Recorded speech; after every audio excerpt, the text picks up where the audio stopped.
Hey, I need your attention for a minute. You're scrolling, scrolling, scrolling. But what are you looking for? Is it inspiration? Because she's changing the world. Is it adventure? Because this girl explores the unknown. Searching for your next passion project? Because she's leading the way. Every post out there is like, be authentic this, and dream big that. But when it comes time to take action, Girl Scouts are doing it. We're the ones making a change. We're the risk takers, explorers, engineers, athletes, artists, leaders. As Girl Scouts, we know who we are, what we're made of, and where we'll go next. I'm not saying you can't be part trendsetter, but I am saying you need to be all Girl Scout. Hi, good afternoon. But when it comes time to take action, Girl Scouts are doing it. We're the ones making a change. We're the risk takers, explorers, engineers, athletes, artists, leaders. As Girl Scouts, we know who we are, what we're made of, and where we'll go next. I'm not saying you can't be part trendsetter, but I am saying you need to be all Girl Scout.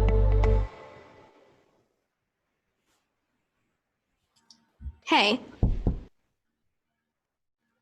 All right, good afternoon. I hope everyone enjoyed that little video. My name is Nora Offit, and I'm a member of the Mission Delivery Council Committee, made up of at least 2 representatives from each of the 5 areas. The Mission Delivery Council Committee is the voice of the volunteer within councils for all 5 areas. I'm a troop leader and a service unit manager from the Keller area. Our theme for today is Stand Together as a troop, service unit, and council, as well as with diversity and inclusion. This afternoon, agenda is the council update and our guest speaker, Vicki Clark, talking about Girl Scouts and diversity, equity, and inclusion. We want to hear from you. So for some of you that attended our works presentation, we encourage you to chat with us. The presentation is a webinar format. Please ask questions or add comments by clicking in the chat icon at the bottom of the page, which many of you already did at the beginning. To send a message, please select panelists and attendees in the drop-down menu to add your comments. We are excited today as we have over 225 plus people in attendance. Thank you for joining us. If you will all join me in raising your right hand and making the Girl Scout promise, we're going to read the promise and law. On my honor, I will try to serve God and my country, to help people at all times, and to live by the Girl Scout law. I will do my best to be honest and fair, friendly and helpful, considerate and caring, courageous and strong, and responsible for what I say and do, and to respect myself and others, respect authority, use resources wisely, make the world a better place, and be a sister to every Girl Scout. Please join me in welcoming our CEO, Becky Burton. Becky? Good afternoon, everybody. It's so good to be with you all. Thank you, Nora, for starting us off, and I love that video. I love the tap, tap, tap on the window. But we are here to do some great work, and you, every one of you, are such an integral part of this. The picture on the front on the screen right now kind of makes me laugh with my crooked tie. As you can tell, I am a lifetime Girl Scout, and this is my 4th grade junior picture from when I was a junior at West Texas Girl Scout Council in Abilene, Texas. I grew up there in Abilene and started Girl Scouts as a 2nd grader, and have been a Girl Scout, never left the organization. But I always asked my mother why my tie wasn't straight, but you know, I guess that's a 2nd grader for you. But as I said, I am a Girl Scout. I grew up in a Girl Scout family. My mom was a Girl Scout. My sister was a Girl Scout. My aunt, my grandmother, My dad is a Girl Scout, was a Girl Scout. He always loved, he taught third grade Sunday school, and he always loved to tell the little girls in Sunday school that he was a Girl Scout. And they said, oh, no, Mr. Burton, you can't be a Girl Scout. And he'd pull out his membership card. So I have green blood running through my veins. As I said, I started in second grade. And when I started Girl Scouts, that was, my mother was my leader and my grandmother was my leader. And it was just, what we did. But as I went through the program, I hit those junior high years. And we all know what those junior high years are, or middle school years. It was junior high back in the in the dark ages when I was. But when I finished ninth grade, there was a senior troop that my mom was not going to be the leader at. And she said, you need to go on to that troop. And I was like, I'm not going to that troop. I'm not going to be a Girl Scout. I'm not going to be a senior Girl Scout. I don't like the troop leader. And she was like, why don't you like the troop leader? And it wasn't that I didn't like the troop leader. This is a 10th grade brain talking at the time. I said, well, her son was in band with me, and I didn't want to be seen at his house on Monday nights. So in my little 10th grade brain, that is, the reason I quit Girl Scouts. Well, my parents said, you can quit Girl Scouts, but you're not going to join back in when something fun comes up. And if there's something fun that you see that's happening, and you made the decision to quit, you cannot join. Well, I was like, fine. So about 6 months later, my parents were invited by the Girl Scout Council to be chaperones on a bus trip to Washington, D.C. with a bunch of Girl Scouts to go for the bicentennial celebration. So you can tell how old I am. But guess who got left behind at my grandmother's house because I made the decision not to be a Girl Scout. And I realized at that point how disappointing it was to me, how the decisions I made personally disappointed myself, but also my mom, to the day she died, said that was the hardest decision she ever made, was to leave me behind. But she had to teach me that, when you make a decision, you have to live with it. So unbeknownst to me, my mom at the time never let my membership lag, but I learned a lesson, and I learned that it is important for us to be true to who we are, and that I let my troop leader down, the new troop leader, and I let my mom down, and that really did hurt me. And once I realized it, but every one of you today who are volunteering your time know that you are being looked up to, and the girls need you, they need you, and they need you. And I want to say thank you for doing that. So that got my career off to a rip-roaring start as a Girl Scout. But my very first job in Girl Scouting was I washed dishes at Camp Booth Oaks as somewhere between my in high school. That was my first Girl Scout job. I was a dishwasher during resident camp. So you can see I've had all the positions, but I've been very fortunate in my career. I went on and graduated from TCU here in Fort Worth with an education degree, and taught school for 2 years and decided not for me. And so I got into Girl Scouting professionally, and I've loved every minute of it since then. I've been fortunate. I started my career with Girl Scouts professionally in Wichita Falls at the former North Centex Council. And then I had the opportunity to move to Virginia and work for Virginia Skyline Girl Scout Council.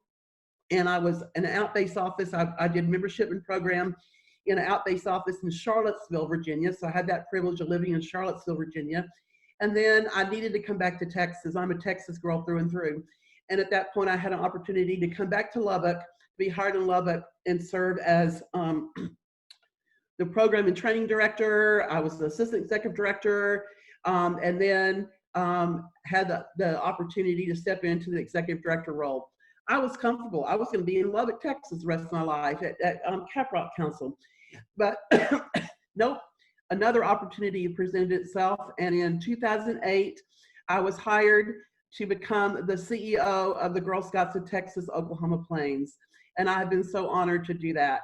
And like I said, I am a Texas girl through and through, and being able to lead the area that I basically grew up in, Abilene, Lubbock, Wichita Falls, Amarillo, the whole West Texas and Panhandle area is near and dear to my heart, and I'm very, very honored to get to do that. So I've been asked to share some comments with you. Last year at this time, if you'll think back, we were all together in Hurst, Texas at the Hurst Convention Center. It was our first annual, for Texas Oklahoma Plains, our first kickoff for the year. We were all there. The energy was exciting. We there were booths. We had 300 people at the conference center, leaders. We had girls there. It was just, the excitement was there. We were off and running to a brand new Girl Scout year and ready to go. So we had great momentum built. We were doing great things. And lo and behold, you know what happened? March hit and the world came to a screeching halt. COVID-19, the word that we all know and love, entered our life and stopped us dead in our tracks. It impacted all aspects of our life, as well as, and especially in the Girl Scout world. But guess what? We got knocked down, but it didn't stop us. We pulled ourselves up, we dusted ourselves off, and we kept our momentum. And we knew we had to figure out how we were going to move forward for our girls. And guess what? We did. We all took advantage of each other and the great partnership that we have established between the staff and the volunteers. And we figured out how we were going to keep it moving forward. That we had a lot of tough decisions to make along the way. We knew that was going to have, we all knew we're going to have big impacts on our girls and on all of us. We had to cancel resident camp, and trusting that was no easy decision. It was the right decision, but it was not an easy one. I knew that the girls were going to be horribly disappointed. The Diva trips were canceled. All these girls had worked so hard to go on a trip, but nope, can't go on a Diva trip. We couldn't have in-person troop meetings. Can't be together. We got to social distance. We've got to be sheltered in place. We didn't have an in-person annual meeting. We didn't have a virtual. We had to postpone our volunteer recognition event, and we could all sit here and just talk about everything that we had to do differently. There was so much disappointment around, and there were a lot of tears. I know there's a lot of sleepless nights on my part, and I bet a lot of y'all joined me in that. We probably could have had some good meetings at 2:30 and 3 o'clock in the morning as we all worried and fretted about how we were going to move forward, what the new world was going to look like. But we are Girl Scout strong, and we joined together and we figured this out. Troops immediately began meeting. They began meeting on Zoom. We're all Zoom pros. Here we are today, right now together. They met on GoToMeetings. They did WebEx. They did drive-by meetings. The most creative group, I'm talking to the most creative group of people right here, that were able to give the Girl Scout experience to girls in a different way. Texas Oklahoma Plains, in conjunction with Girl Scouts of the USA, launched Girl Scouts at Home, which Jason will talk to us about a little bit more later on in the presentation today. Now, as of today, we know that the COVID fun is not over, and there's still so much we don't know, and so many changes that are still ahead of us that we don't know what they are. But we do know our girls need Girl Scouting. They need the normalcy. They need to be a part of Girl Scouting. And that's where we all come in. And that's where you, the troop leader, are gonna play such an important role. We promise as a council that we're gonna continue supporting you, the volunteer, with through volunteer support. And your service units are gonna support you with support. We're going to ensure that you have the resources to serve your girls now and in the future. We will continue to make, I promise you, we'll continue to make data-driven decisions. That's hard to get out. So that we can move our organization through the pandemic. We all have to work together to support each other, because our girls, like I say, I can't say it enough, our girls are depending on us and they're looking toward us. COVID-19 is not the only challenge we have faced this year. We must stand together to celebrate our diversity. We have to have equity and we have to have inclusion. Racism has no place in our movement. We will continue to be inclusive of all girls and adults so we can make the world a better place. With that being said, I'm so excited about what lays ahead. Yes, it's going to be a year that none of us have ever experienced, and we really don't know what it looks like. It is definitely not the status quo. But one thing we definitely know is that it's not going to be boring. The journey is not going to be boring. We are all going to have a great story to tell as we move through this, and stories that we've already can share with each other. It's going to be good. So with that said, it's time to kick off the new Girl Scout year. To help us usher in the new Girl Scout year, we have reached out to some amazing women leaders in all of our communities. And we have been gifted with 2 videos from 2 powerful women in our communities that we'd like to share with you. Mayor Betsy Price is the mayor of Fort Worth, and she has a special message that we're going to play here in a second. And the other one that will be a message that's going to be included in your packet that you can share with your girls. Both of these videos will be able for you to share with your girls, but it's from Mayor Ginger Nelson, who's the mayor of Amarillo. We have 2 that I know of. I'm sure there are other women mayors, but 2 of our major cities that have women leaders, and we have a special message. So what I'd like to say is thank you, thank you, thank you. Thank you for all that you do. And we've got this, and we are in it together for our girls. So I'm going to turn it over to Mayor Betsy Price. Howdy, Girl Scouts. I'm Betsy Price, the mayor of Fort Worth.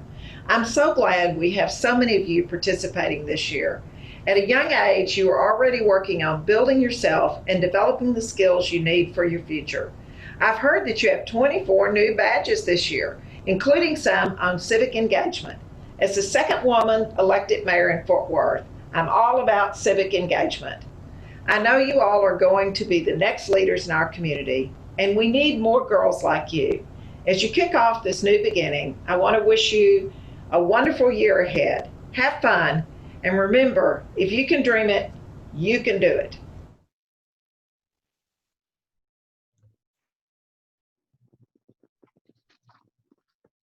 Hi y'all, my name is Angela Zuniga, and I'm the product program coordinator for the Fort Worth area. Our first drawing is for the Leader in Action gift bag.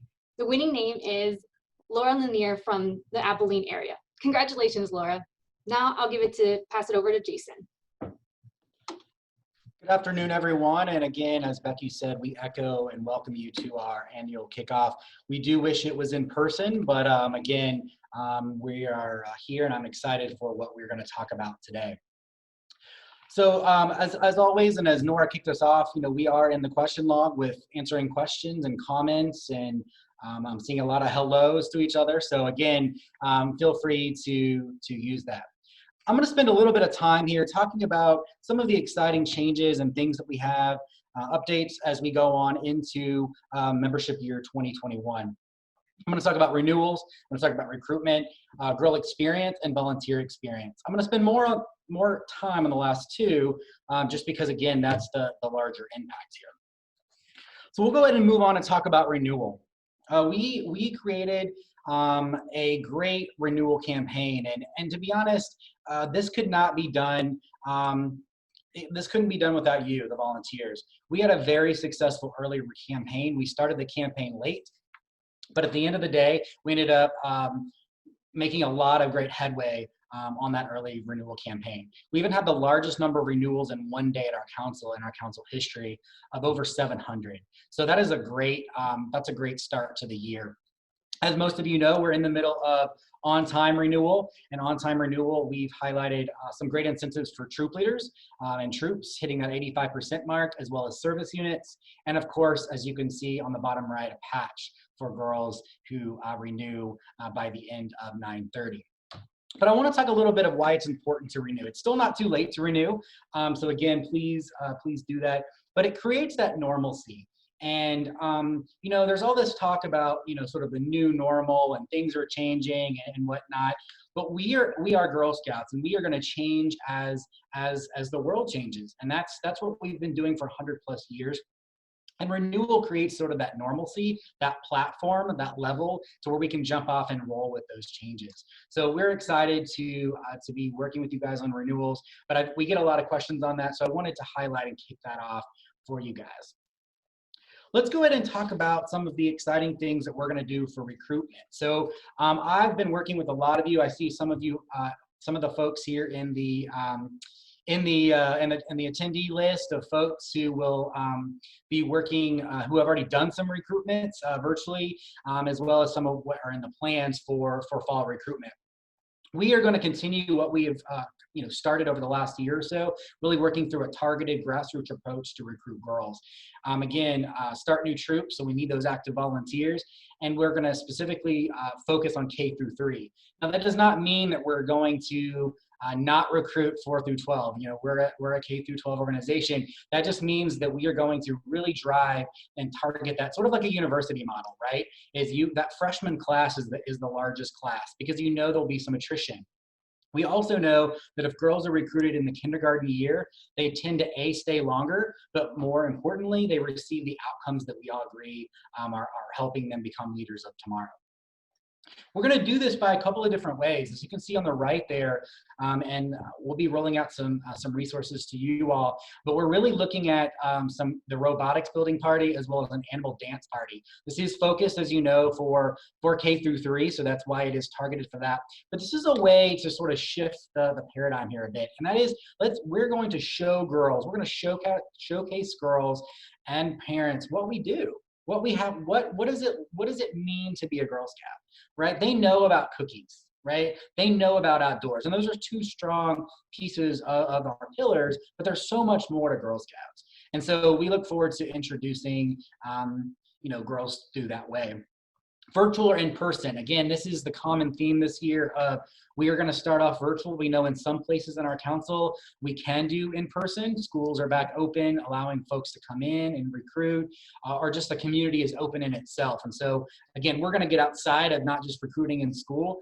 And like I said, we've already partnered with some service units across this council and thinking of some ways to really attract girls and bring more girls to the movement.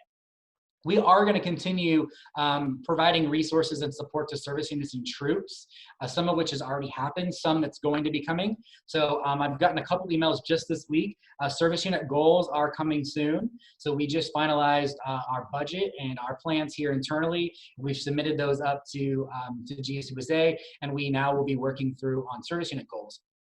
We'll also be getting some training dates out to you guys. So again, we don't have them slated just yet, but they are coming, and they will be in the handouts when we get this information out to you guys by early next week. But we will be working with you guys to get the training that you guys have been asking us for. Like, hey, what are the collateral you're using? Can we have access to the collateral? And that answer is yes. So putting together some kits and refreshing what we've done in the past, but building onto the resources that we provided around fall recruitment. The other piece is the Latinx strategy. So we have an opportunity, and you're going to hear a large portion of our afternoon together is talking about how we can stand together as Girl Scouts. And it is such an important piece to be diverse, to have an equitable opportunity for girls, to include girls, as well as parents. And so what does that look like? And so we're really aiming to broaden and ensure that what we are doing through recruitment, through support of volunteers, through access and programs to girls with a Latinx lens. So again, it just allows us to really ensure that we're doing this and we're including all groups of folks, but this will be part of our strategy going into fall recruitment. We've heard you loud and clear on this, again, on terms of how and building this out. And so I'm glad that we're able to be able to put this in our strategy this year and ensure that long-term, this is not an initiative, this is not a one-time and done, this is something to truly build out, that we're building, a diverse entry point into Girl Scouts and then beyond to serve those folks. So as we go on to Girl Experience, I did see a question in the question log around the patches for early renewal. So the early renewal patches and other incentives that are provided are being sent out to the local offices. We're going to figure out how to get those out to service unit folks. We've been communicating with the service unit managers on that. We had some delays in how we were getting some stuff from GSUSA, aka patches. And then once we get through the 930 piece, we'll do the on-time piece. But the early renewal incentive should be out soon. And we're just working on what the logistics are as we have been closed and whatnot, how to get those out to you. Okay, so this is one of the largest updates, and I'm really excited to be able to really do a high-level overview of Girl Experience. And one of the things that we are going to continue to do is we are going to continue to provide quality and outcome-driven programming. And so I want to talk about what that means, right? That means that we are using data. We're using girl voices, we're hearing from volunteers, but we're really ensuring that we are providing programs to girls that are fun, that are exciting, that it's what they want, what they need. But we need to broaden our approach, right? We need to bring girl voices in. That's girls who might be in your troop, girls that might be your own daughters, but it's also focus groups outside of the organization. How do we have focus groups with girls who may not know anything about Girl Scouts, but let's talk about what would they want so that we ensure that we're offering what girls need, not just girls of today, but girls of tomorrow. So how are we going to do that? So I'm not going to highlight a lot of programs here because the point that I wanted to make is sort of the delivery of that. As Becky said, I mean, we've been really trying to figure out when we can offer programs in person and whatnot, but we're going to essentially offer it in 4 different ways. We're going to offer virtual program that's going to be in conjunction with Girl Scouts at Home, but also outside of Girl Scouts at Home, because that is forward external facing. We will be offering programs that are completely virtual. We know that virtual is not the only experience girls want. It's sort of the additional experience that girls want. It might be their only experience now, but long term, we know that they want that troop meeting. They want in-person events as well. But when that's safe, we'll do that. We're also, as I alluded to, we will resume in-person events when it's safe. I mean, we're like I said, as Becky said, we're using the data to make sure that we're working through and really, you know, trying to get that off the ground when it is safe and throughout our council. It's not a one-size-fits-all, so we know that there could be some pockets, some communities in our council in the 81 counties that will resume in-person events before others will. But we want to ensure that that's one of the second way that we're offering it. The third is a new way of doing it, and that is sort of a virtual / in-person. And it's really virtual or in-person. And what I mean by that is we want to offer events and not have to cancel them if COVID decides to ramp back up. So what I mean by that is we might have an event that is a 7 to 9 p.m. event. It's going to be, it's going to be geared towards brownies. And if it can be held in person, it will be held in person from 7 to 9. If it cannot, we will still offer that same program differently virtually. So again, we don't want to get into, oh, we have to cancel and let the girls down. The event will go on. It might just be in person if it's safe. That's the priority. But if we can't do that, we will then roll it to virtual. But we are ensuring that it goes to that first point, that we're still providing, it's a quality experience for girls. It wasn't a, oh no, that needed to cancel, let's scramble. When we're building these programs, they've been built in a way that they can be pivoted in both directions and still get what the girls need. Lastly, and we're going to be teaming up with retail on some of this, is program kits. So again, it's not just COVID, it's long-term. Kits are kind of the thing of the future. If you think about, some people do their shopping via kits. Some people do their cooking via recipe kits in some of these programs. Girl Scouts isn't any different. And so, yeah, you may still have your troop experience. You might still have service unit events, but we're introducing program kits that can be either girl-focused or sort of troop, utilized or implemented, but still be girl-focused. And so we look forward to building those out for our Girl Experience. The second piece that I want to highlight is really around Girl Scouts at Home. And so I am very, I want to do a shout out to my staff, but also to a lot of you as volunteers for helping us get this off the ground. This is in conjunction with our friends at Girl Scouts of the USA. it's, you know, it's essentially meeting girls where they are, right? And allowing that no matter what's going on in the world, that if they have access to internet, they can connect Girl Scouts at home. So again, there's a lot of different things that we're going to continue to do into the next year, and expand, you know, those virtual opportunities. One around leader resources under Girl Scouts at Home, activities for girls, activities for troops, and have a virtual events calendar. We've come a long way, but we still have a lot of opportunity there, and we look forward to really building out Girl Scouts at Home. Now, you're probably wondering, what's the difference between what I just highlighted above and what I highlighted below?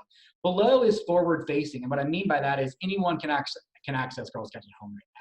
You can be a non-member of Girl Scouts and you have access to some basics. And so we're still going to have that because we do believe that it's a great brand piece, but we will be driving some of that to members only as we get through membership through 21, so that it truly is an exclusive to being a member. It's that you as a member are getting something in return and ensuring that those resources are there.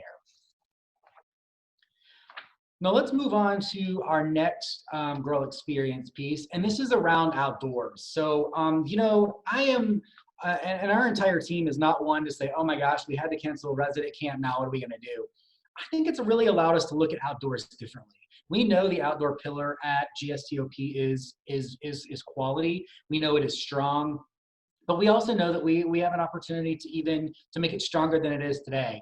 And we really are going to be offering camping weekends. So we're more confident with the fall based on just pandemic data, but offer that in the spring and the fall. So spring of 2020 and then into the fall of 2021. You know, looking obviously at resident camp, that's still in our plan of work, but also bringing back day camps. So bringing back a day camp at Camp Timberlake is something that we have proposed. Again, we'll need to work through some of that. And then we're going to need to explore other opportunities. So there are things that we will be reaching out to you and working with with Girl Voice, Volunteer Voice, really working around what can we do that we're not doing, right? Explore family camps, explore just day camp days. And what I mean by that is maybe the family goes as a day and they explore camp. There's a lot of other ways that are really outside of the just the overnight experiences that can get girls outside.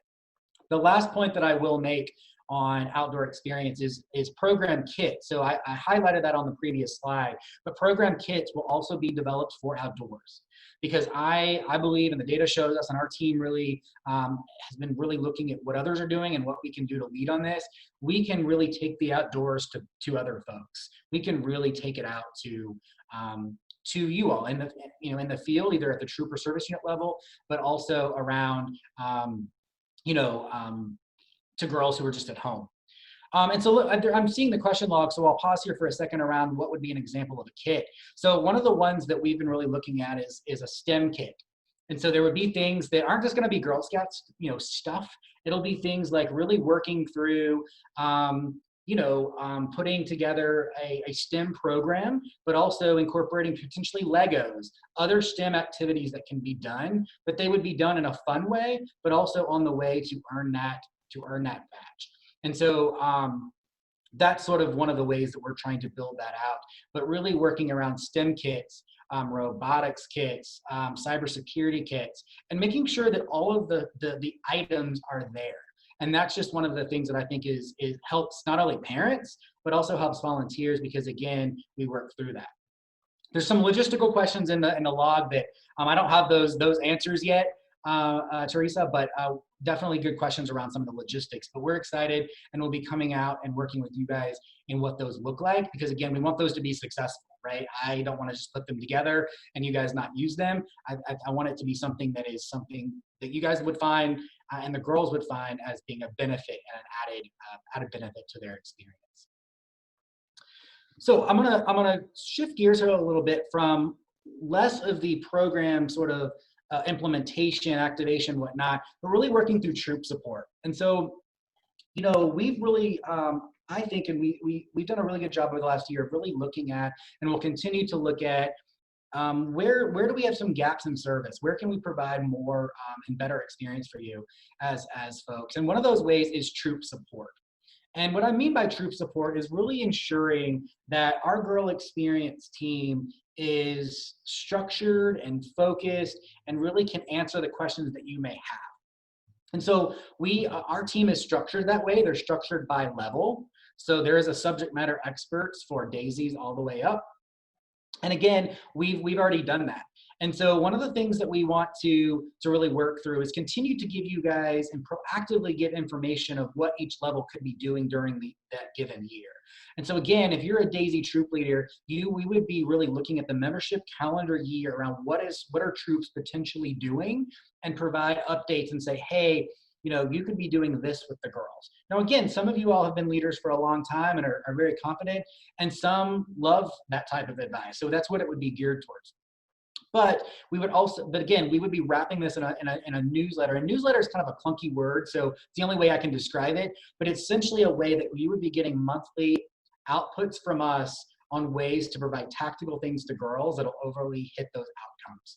And so again, this will also highlight programs that are being offered. So again, it will take you to the registration site for those programs by level. It'll also provide you the VTK resources. But again, at the end of the day, my team is there and ready to have information, to have questions and answer those through that. I do see the question about multi-level. Multi-level is one of them. We will figure out how to do that, Nicole.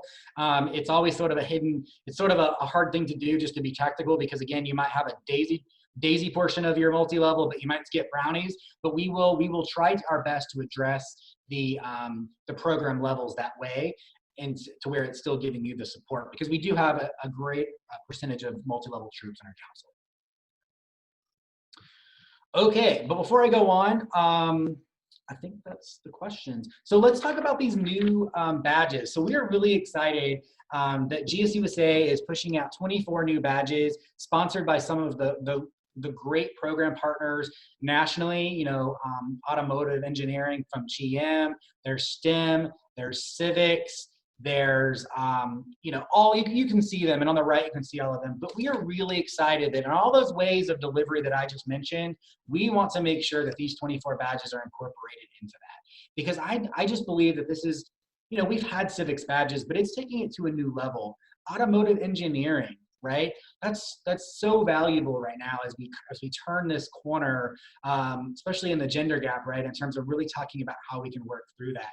So I'm seeing some positive comments on the question log there, but also around career exploration. That's that next step for us in Girl Scouts, right? Is if you've gone all the way through, what's next? So again, we are really excited about these badges. We've heard great things from you all. I'm seeing great things here. So we are really excited to work through that and offer those to you guys and incorporate those in.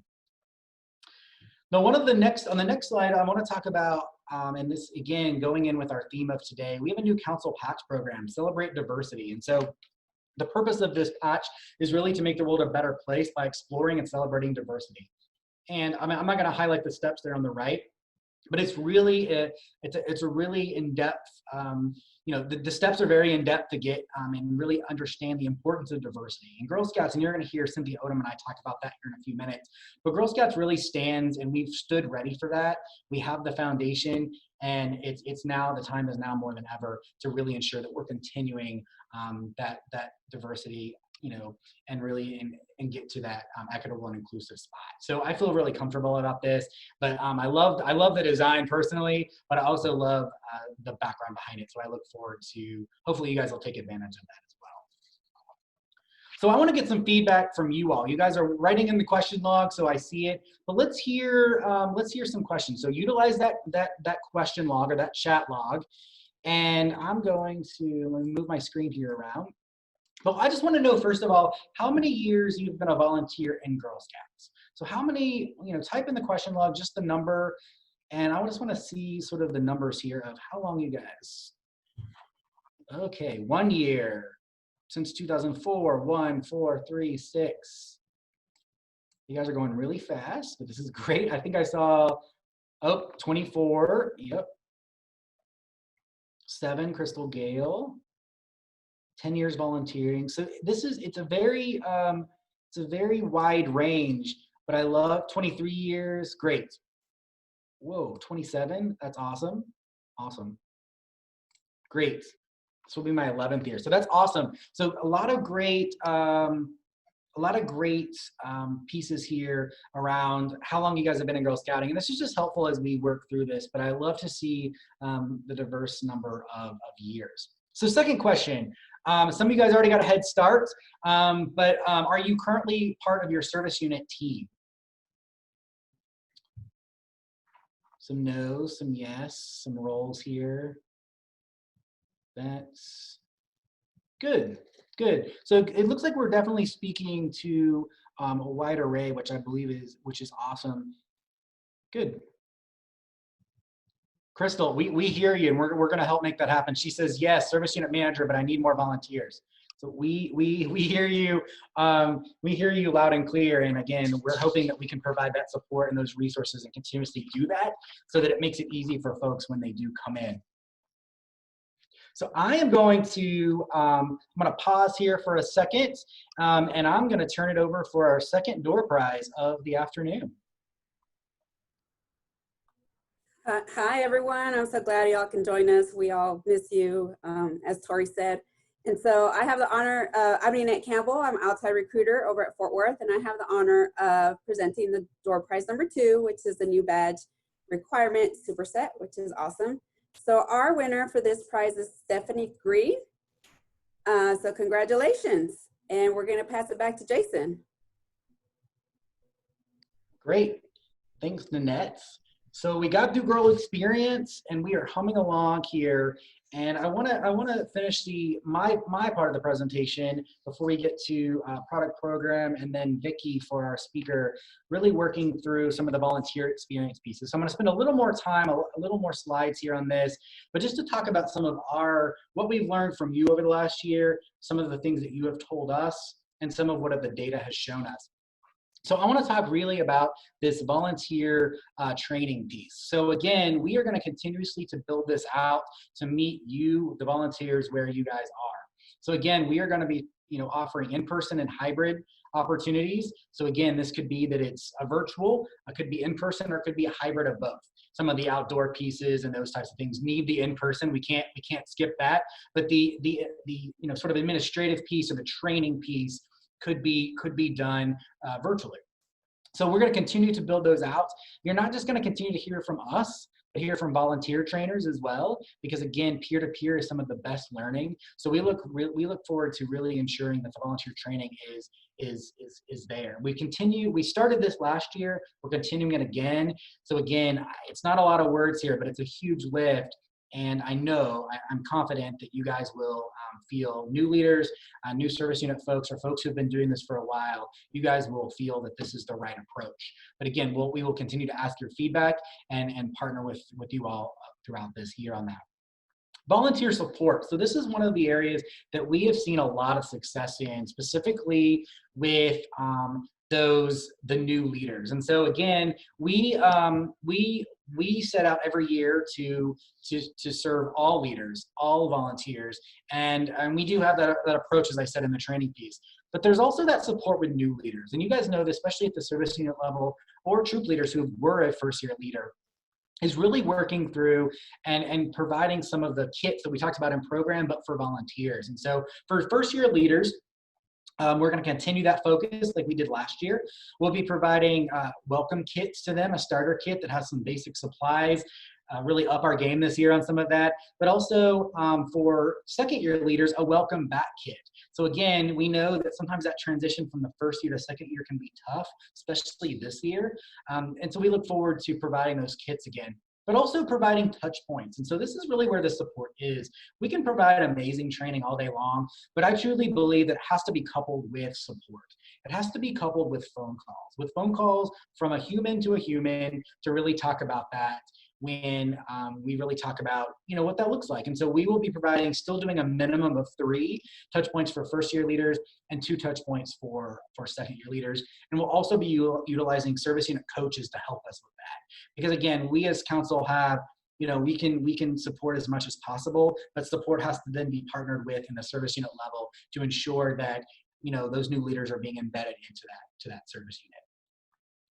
We're also going to ensure, and this is again, it's not just an initiative, so I want to make that very clear. It's a small sentence on the screen, but to ensure that diversity, equity, inclusion, the DEI, is embedded throughout the support resources, through our training, through our support, but also just ensuring that we are being and hitting those variables that we want to hit on the resource side, but doing it in a way that allows us to create diversity and be inclusive throughout that. So you're going to see this, it's again, not just an initiative, but really working through and being embedded in all work, but it really drives into here in the volunteer experience piece, because we're taking an internal look and ensuring that we're doing it correctly.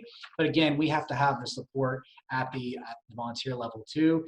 And I look forward to seeing how much progress we can make on that.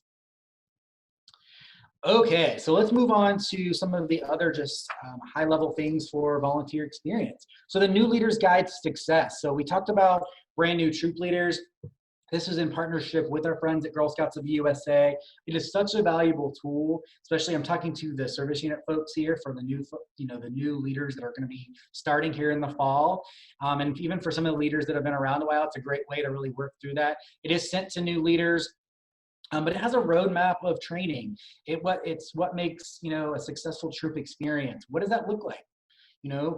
Really setting those expectations, we're giving you the resources. So we feel very confident about this document, and sometimes this is really an output, but we think that by doing that and giving the tactical information here to really be able to go to back and forth to this document is very helpful, and we'll continue to offer that to new leaders as well.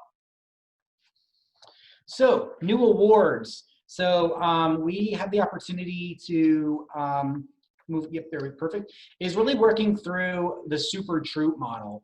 And the Super Troop model is really, we're gonna introduce this.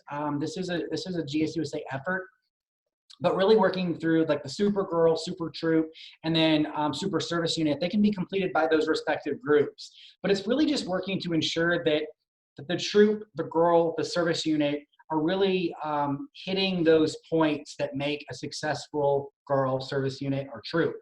And the reason why we're launching this is we get a lot of questions around, I'm a service unit manager, I do a lot, but I don't know what to focus on. Sometimes I feel like all I do, are focus on some of the things that don't produce the outcomes. And this is a way to really provide some benchmarks, some high points to really work through that.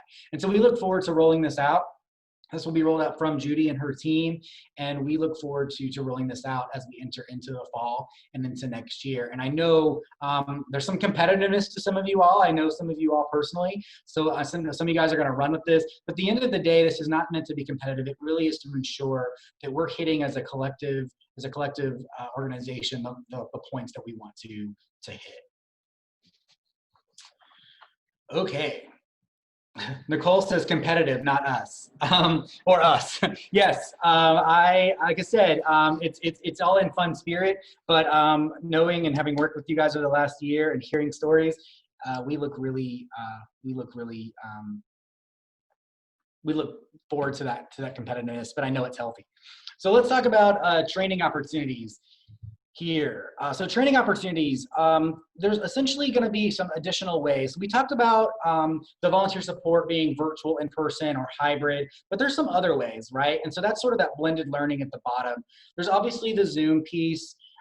There's obviously the GS Learn piece. And I want to really highlight GS Learn. So GS Learn really has offered us a platform for volunteers to attend, courses 24/7. They will echo and match the blended learning or the Zoom, the virtual piece at least, but it's a way that you might not be able to attend the virtual the virtual training, but the GS Learn allows us to put almost not everything, but a lot of training on there, so that you can access it when you are ready, when you need it, when you need to access that stuff, and it might not work for your schedule, but you still get the outcomes of that training.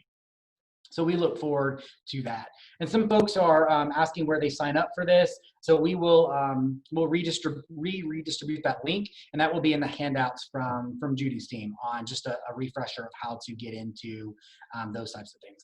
The last piece that I will say before I stop for another feedback loop is really around providing resources of Zoom. So we know that some folks, including some of us, aren't as savvy with virtual resources or virtual delivery.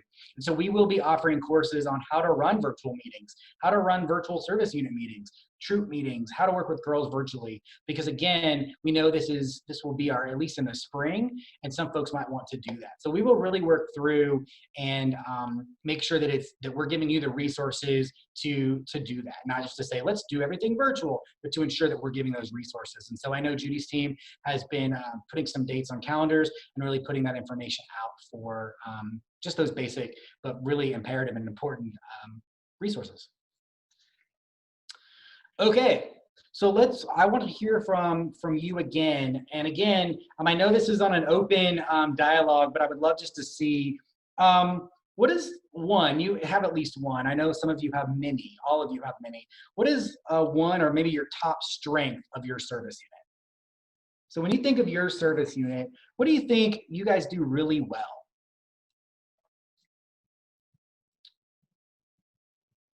Okay, so Michelle says we all work together. Others are saying other folks' names, which is great. Diverse team, try to offer several opportunities, good communication, caring for our new leaders. Strong personalities that focus on girl activities. That's great, Crystal.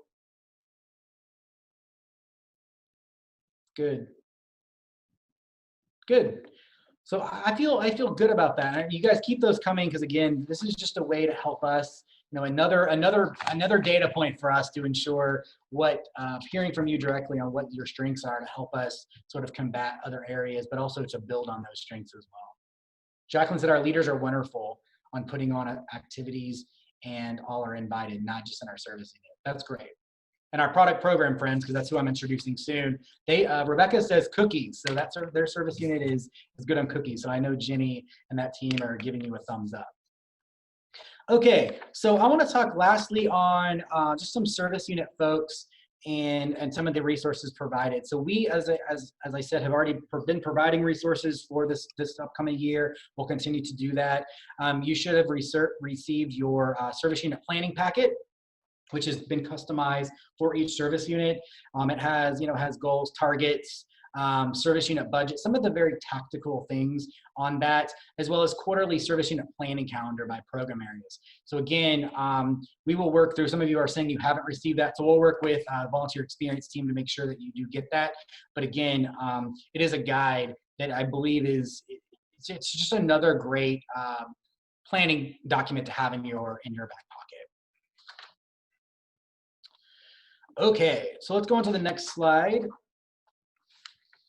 Service unit team meetings. So I know we spend a lot of time talking about service unit team meetings, and we really recommend, and I think some would say and echo this, that a monthly service unit meeting are key. Holding them virtually right now is definitely another option and another way to keep connectivity amongst those leaders, those volunteers and whatnot. And we feel really confident in this model. And we are going to continue to look into service unit support as we get into next year in terms of just like the structure, in terms of what we can provide to those folks. Resources to help with virtual meetings, like I've already said that, but that will be not only for service unit service unit folks, service unit managers and those staff or those volunteers, but also to troops as well. So other platforms around how we can help you select a platform. There are free platforms. So we have some troops and service unit managers utilizing those free. So we will be putting all that together, but also just to really provide those resources for those virtual meetings as well. Okay, so my last question, I know I've talked a lot and I'm actually over time, but I want to hear from you all. So we talked about monthly service unit meetings, but let's be realistic here. How many, I'm gonna change this a bit here. And the question on the screen, I'm actually gonna change, but how many service unit meetings do you have per year? So ignore the question on the screen, but I would like to know how many you have every year. 9, 10, yep, once a month. I like that, normally 10-ish, that's great. Great. Okay, well, I am up on my time. I definitely appreciate the feedback that you guys gave us. And again, appreciate working with you guys, continue to working with you guys. And I'm very confident in our 2021 year. So I will, hopefully when we can get back out to have certain, you know, being in person meetings, that we will see you guys in those meetings and look forward to that. So again, I'm now going to turn it over to Katrina, who's going to do our door prize number 3. Katrina. Thank you, Jason. Hey, my name is Katrina Bolden, and I'm with the Volunteer Experience team. I office out at Amarillo, but I also take care of Lubbock. Our drawing at this time is the Seek Adventure bundle, and the winner must be present to win and has 30 seconds to enter their name in the chat box. Otherwise, we'll go to the next person. So listen up. Angela Fulkerson from the Amarillo area is our winner. And now I will pass this back to Jenny. Good morning, everybody. My name is Jenny Keys, and I'm the lead of product programs. So I'm going to be talking about the new things that we're going to do this fall, and then also for cookies in 2021. Our new fall mascot is the three-toed sloth, and our theme is called Bravely Be You. The program's going to start on October 17th and end on November 14th. Next slide. Hi, Melissa. Okay, so we heard you guys loud and clear during the last fall program. We had some complaints around the 100% online program. So we're bringing back 100% online, but with an option for girl delivery. So we'll expound on that more during our product program training for fall. But I'm really excited about this new opportunity, but I'm also very excited to introduce our new program partner, M2. It's an extremely interactive and fun program for the girls. They can do a lot of different things that in our old program, it wasn't an option. There's a lot of new programmatic things that the girls will be able to do. So we're very excited. One of the things that girls are really excited about that have done this program before is they can create their own personal avatar. There's thousands of different combinations and options for them. The leaders can get involved too. They can create their own troop pictures. It's very cute, very fun. Also, something that's very exciting is when they send out messages to friends and family to talk about the items that they're selling, their personal avatar will pop up in an email and actually say their speech for them, which is super cool. Next slide. We have a contest this fall. It's to win the giant three-toed sloth. Please see the picture. Hopefully parents are very excited about this and not turned off by the size. I personally, when it came in the mail, it was absolutely amazing. I had to hide it from my son and bring it up to the office, but it's adorable, cute, super soft and fluffy. We're doing a contest. It's going to be something the girls can do online. It's a scavenger hunt, 5 different activities. They'll print out their personal avatar, take their Girl Scout avatar to do these different Girl Scout activities, and then they'll have a timeline to submit it in, and then they'll need to participate in the fall program. There's more information under the fall tab on our website that you can go check this out. Next slide. The volunteer experience. So the new program, personally, I think my favorite part of it is the just-in-time training. A lot of times we give you guys so much information during training, by the time you actually get to practicing and being involved and working through, you have a lot of questions. This, they're going to feed you information as you need it throughout the sale, which is absolutely amazing.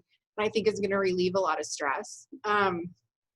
Also, we are going to be practicing this in a socially distanced way, so there'll be more information during training, and you guys will want to be a part of that. We did bring back Ashton Farms again, if you knew we were up on our contract. So they are returning as our nut and candy vendor. Next slide. We have a new cookie, which I'm sure you guys have all seen this on social media. I brought a package so you can see what it'll look like. But it's called the Toastier, and it tastes kind of like cinnamon toast crunch. That's what I think of whenever I take a bite of it. But our cookie sale will be from January 15th until March 7th. We'll have cleanup sales through the end of March, March 28th. Next slide. This I'm going to go over really quick. You're going to be able to see more information online, but Smart Cookies, just like it always has, in the top right-hand corner, you'll have access to a bunch of different stuff because we are expecting that we'll have to do more things online than we ever have before. We've really stepped up the game, and so has Smart Cookies on different options that people will be able to do when it comes to like clip art and things like that to put on social media. There's a lot of animations this year that we've not had before. And then we'll also have more information on our website, things that people can download as well. Next. The theme for the cookie sale is Be Amazing. It's adorable. The recognitions this year are so fun, and I can't wait for you guys to see those as well. Next slide. Okay, so we are doing all virtual trainings this year. They're going to look a little bit different. I am imagining everyone getting out their phone and taking a picture right now.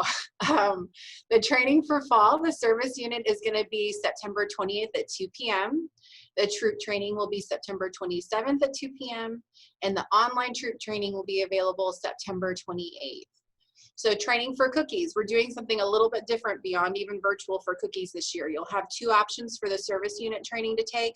We're going to be doing breakout sessions from those where people can go and your own regional staff person will then answer questions, and every area does some things a little bit different. So we do understand that, and we're going to, accommodate that. The other thing is every troop leader will need to do online training this year, but then we're going to have virtual Q&A options for all those troop leaders. It will be mandatory for the new ones that they come to these. They're going to be themed and talk about very specific things around Smart Cookies or some other things like closeouts and stuff like that. Next slide. Okay, Cookie Program 2021. Oh, we skipped over. That's okay. I can still talk. So everyone is aware of COVID-19. Y'all, we were really blessed that by the time COVID hit during our last cookie sale that we were in the middle of cleanups and our sale was completely done.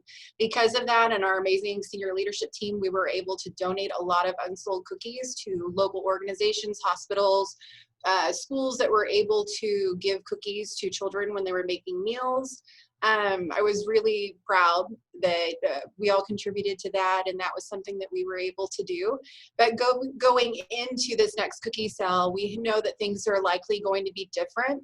So we're doing a lot of problem solving around different kinds of booth options that we can do for girls, where they can do things in a safe environment, but hopefully we can still do booths. That is the goal. That's the goal for our department, the goal for the council. We want to do booths. And so we want to do it in a safe environment, in a safe way. So things might look different. It's going to be a little more creative this year. So we just ask that you be flexible and stay tuned. Christy Baker is up with the next door prize.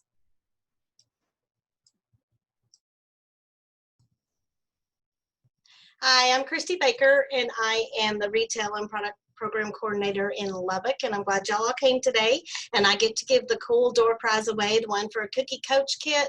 I know everybody wants this, so we have drawn a name, and it's Deanna Peerboom from Wichita Falls. So congratulations, Deanna. And now we're going to move on to retail. Purchases through GirlScoutShop.com support your local council. The online shop is currently offering free standard shipping on all orders. Search by council name or zip code on GirlScoutShop.com to find and shop a selection of Texas-Oklahoma Plains items. We are working to grow our online selection. We currently have a few fun things and a wide variety of program and fun patches.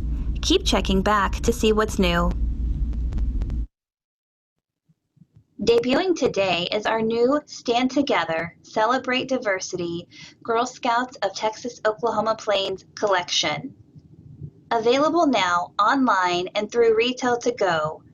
Shop the new tees, tote, mug, keychain, and patch today. Retail To Go is available now and will continue as an option even after our stores reopen. It's easy to place an order. You can find all the info on gs-top.org. Click on the Retail To Go banner at the top of the home screen, then scroll to find your local shop's available pickup times. Send us an email to shop@gs-top.org with your name, pickup location, phone number, and items you would like to order. We'll give you a call to collect payment by phone and to schedule your pickup time. Hope to see you soon.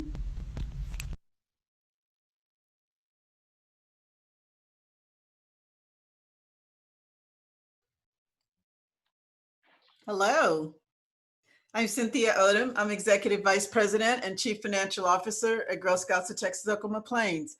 I'm excited to be here with you this afternoon. The area of oversight that I have that might interest you today is I oversee product program, retail, and property specific that we've been referencing. So today we're going to spend our afternoon talking about diversity, equity, and inclusion as it relates to our partnership with you as volunteers. We're called to this work as Girl Scouts, right? And it's part of, and it's inherently part of everything that we do. And it's to ensure that all of our girls have an opportunity to participate in our program. We want to embrace our differences and celebrate our differences, and then ensure that we eliminate any barriers that girls might have to participate. Jason? Thanks, Cynthia. So you guys, I've already introduced myself, but I want to talk really about how we're rooted in that. So, you know, I mentioned earlier that we are really, as Girl Scouts, have been rooted and have been set up to really be leaders with diversity. But, you know, this is in our own Blue Book, right? And if you look at the GSUSA Blue Book, you will see diversity and pluralism. You'll see that Girl Scouts advance diversity and pluralism in our movement and in the communities in which we live. And I think that is super relevant to today. I think that we, as I said, have the opportunity to be leaders in this, and I think that it's almost expected based on how we have structured in our bylaws and really what we stand for. It's stated not just in the Blue Book but other places as well. So I'm going to turn it back now to Cynthia Odom, and she is going to read our diversity statement and introduce our speaker. So racism and hate has no place here. Girl Scouts of Texas Oklahoma Plains and our Girl Scouts of the USA Sisterhood stands for all girls, volunteers, and staff to ensure liberty, justice, and equity for all as we equip girls with courage, confidence, and character who are making the world a better place. As Martin Luther King Jr. said, injustice anywhere is a threat to justice everywhere. We are caught in an inescapable network of mutuality, tied in a single garment of destiny. Whatever affects one directly affects all indirectly. Let our actions speak louder than words. A pivotal part of Girl Scouting is teaching and helping girls, as well as our volunteers, to take action. So this afternoon, I have the honor of introducing Vicki Clark. Vicki has helped build the capacity of nonprofit, government, faith-based, and business sector organizations through training, speaking, and writing and consulting. She is based in Memphis, Tennessee. Vicki has extensive experience as both a speaker, trainer, facilitator, mentor, and consultant. Today, Vicki will discuss with everyone Girl Scouts and diversity, equity, and inclusion. She has worked with Texas Oklahoma Plains staff and was our guest presenter at last year's kickoff, if those of you that were here might remember that. So please help me welcome Vicki. She is a friend to Girl Scouts of Texas Oklahoma Plains. But what you may like to know also is that Vicki was also a Girl Scout volunteer at one point, and she is a lifetime member of our organization. So welcome, Vicki. Hello, everybody. Cynthia, thank you so much. And congratulations and Happy New Year to all of the wonderful Girl Scout leaders and staff who are here. It is so wonderful for me to be here with you. I gotta find my picture from when I was a brownie. Becky showed her picture. I have to find my picture. We did have a great time last year, but I hope you all are enjoying this year's session also. This idea about standing together and celebrating diversity, as Jason and Cynthia said to you, this is baked into Girl Scouts DNA. This is not new for Girl Scouts. For a lot of organizations, having discussions about diversity and inclusion and racism and equity are new. This is not new for Girl Scouts. And why? Because the only way that our girls are going to grow up to be the leaders that we want them to be, obviously, that's the role of Girl Scouts, and we have to talk about these issues. The girls hear what we hear, Some of them are experiencing what we're all experiencing. And so the goal of today is to help you as the leaders of the girls to become aware, more aware. And we all have to become more aware of our own biases, as I call it, our own stuff. We also need to acquire new knowledge.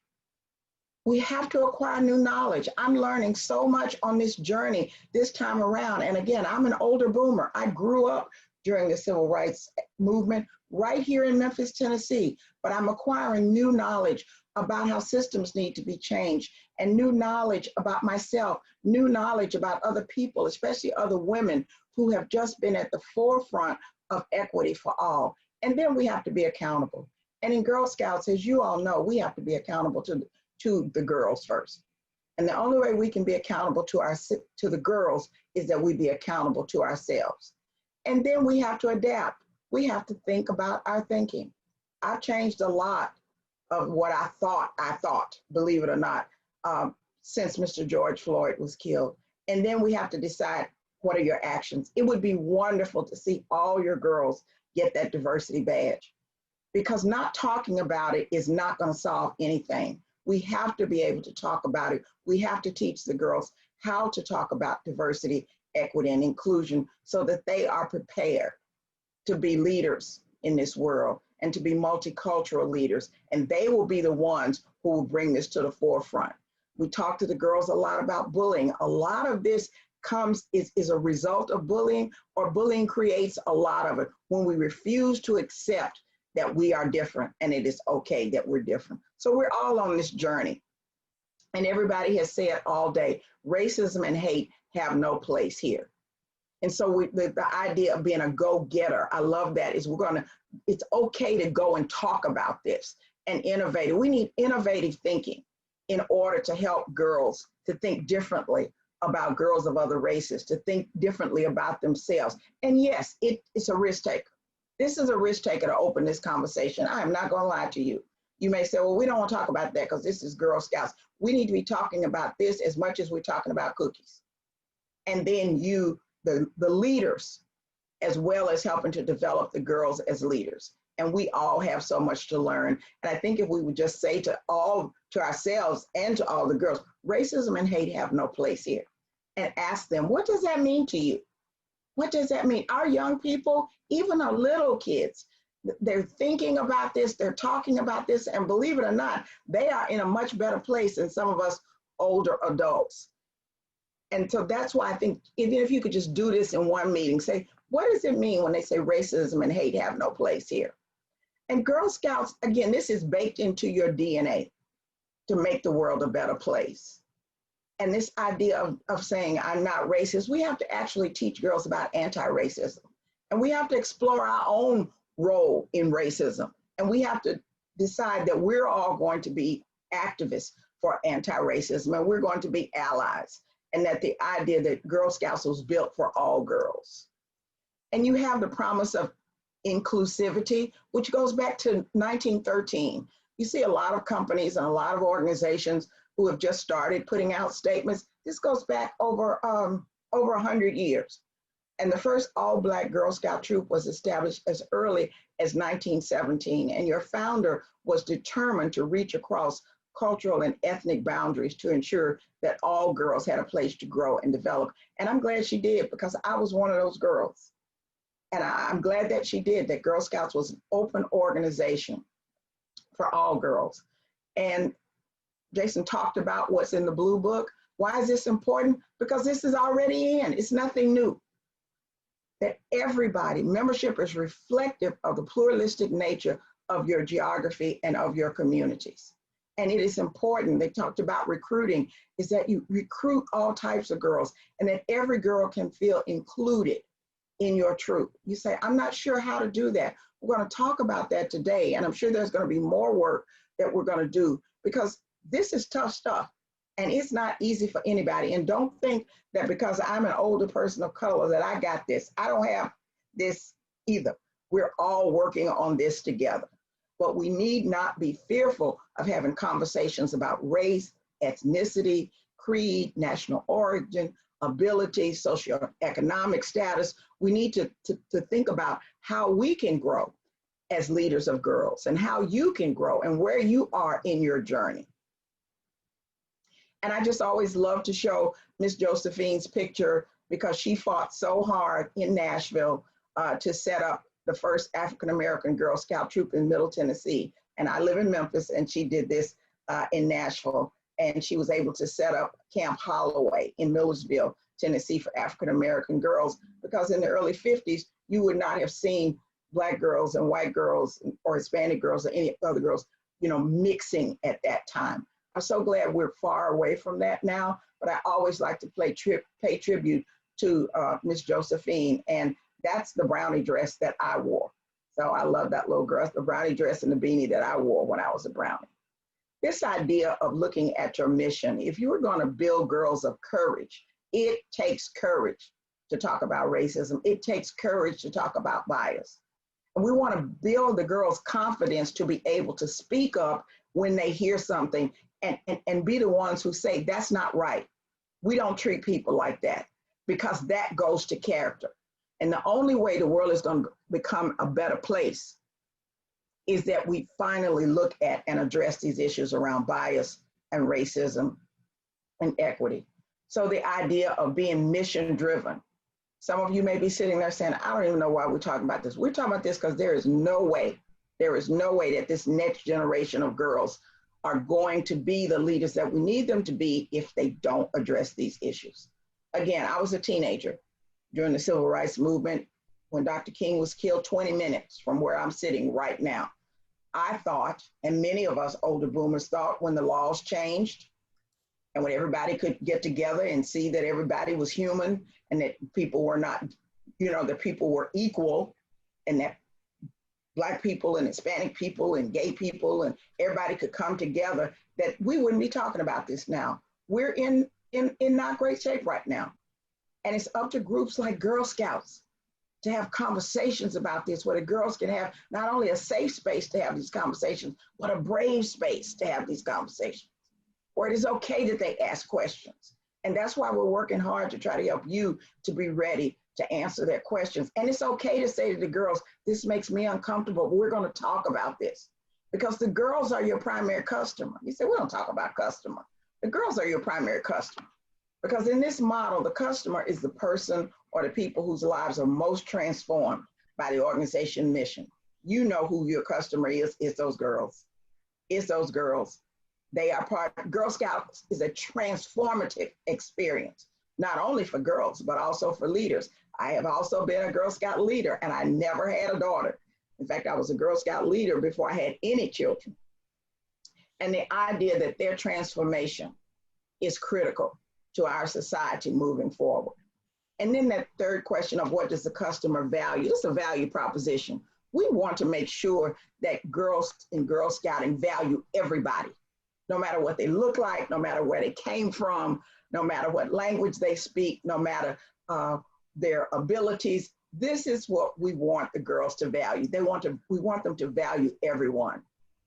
Because the only way, again, I keep talking about leadership, is that they can be the leaders, whether it's in the home, in the workplace, in government, in their communities, in their faith communities, is that they understand to value everybody.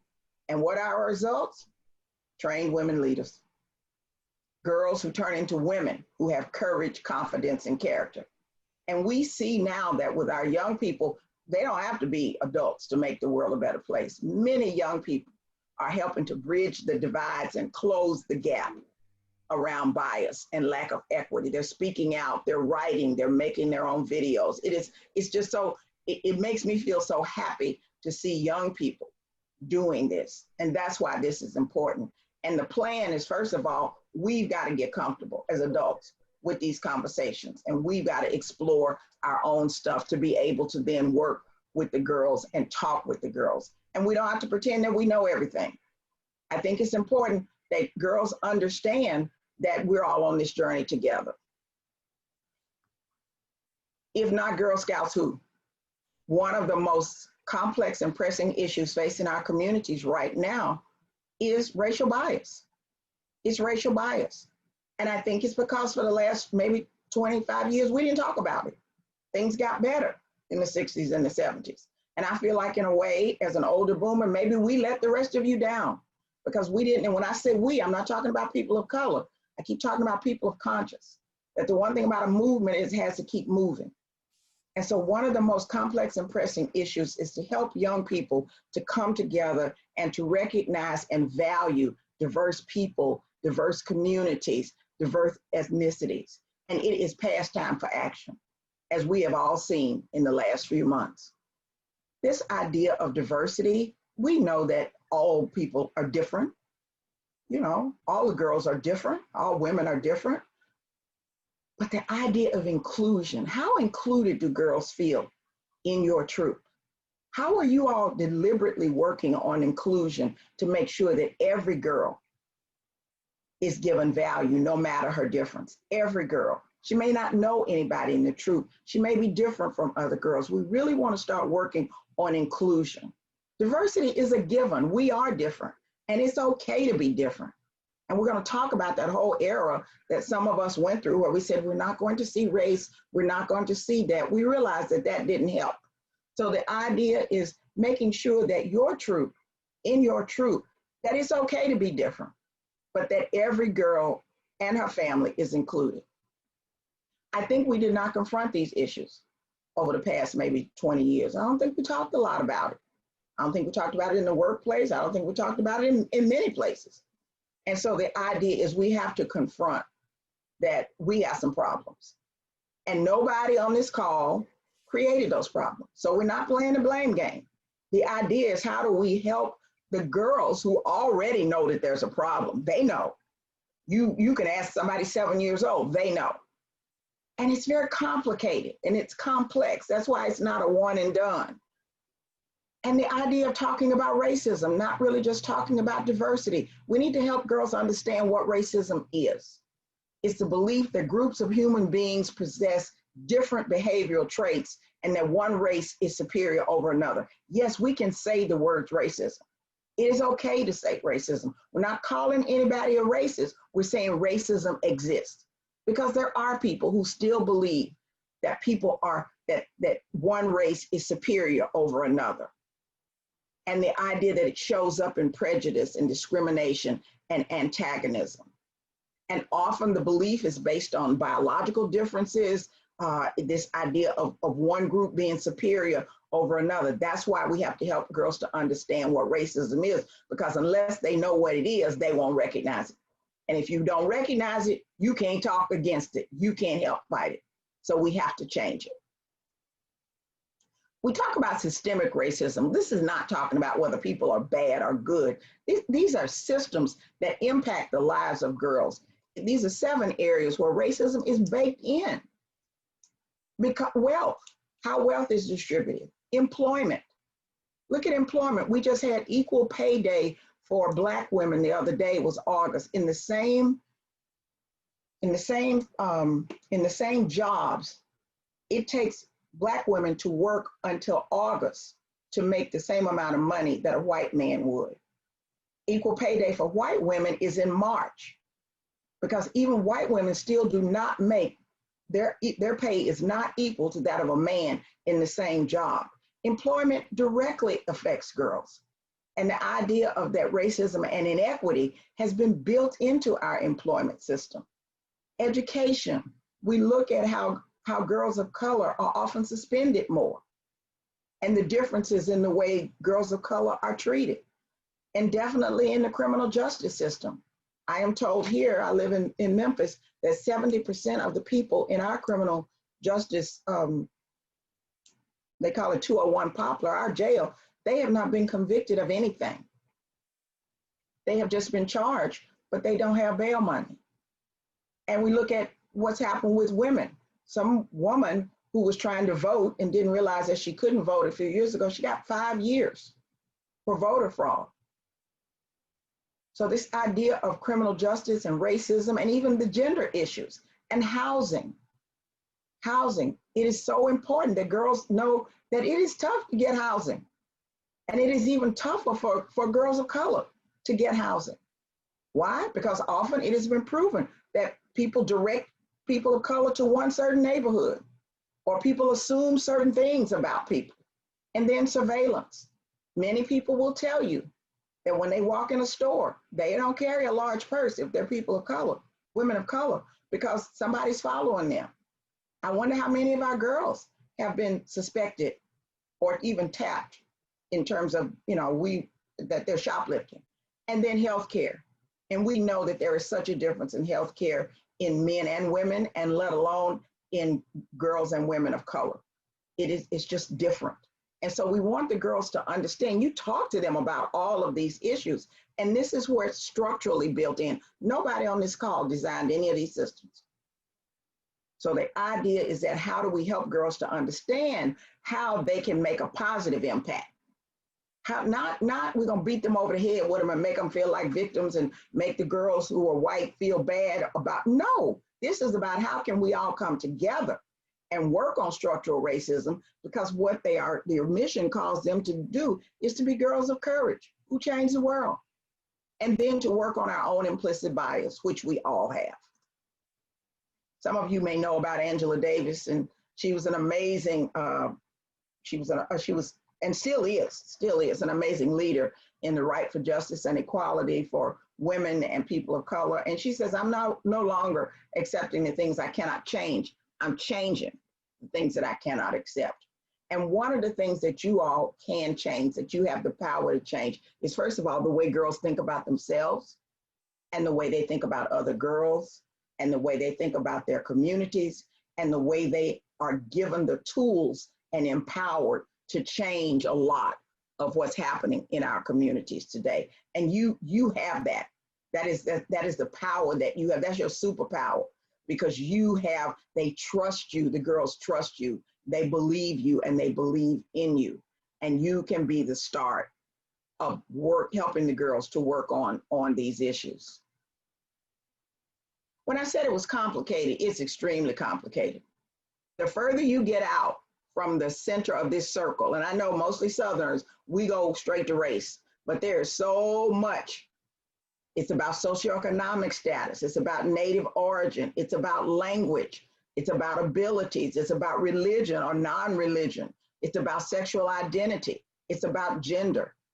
I was telling the staff when we were talking that when I first moved to Houston, and my kids were raised in Houston, my oldest son was in first grade, and we moved in March, and I just assumed that they were teaching all of the kids Spanish, but we came from Chicago.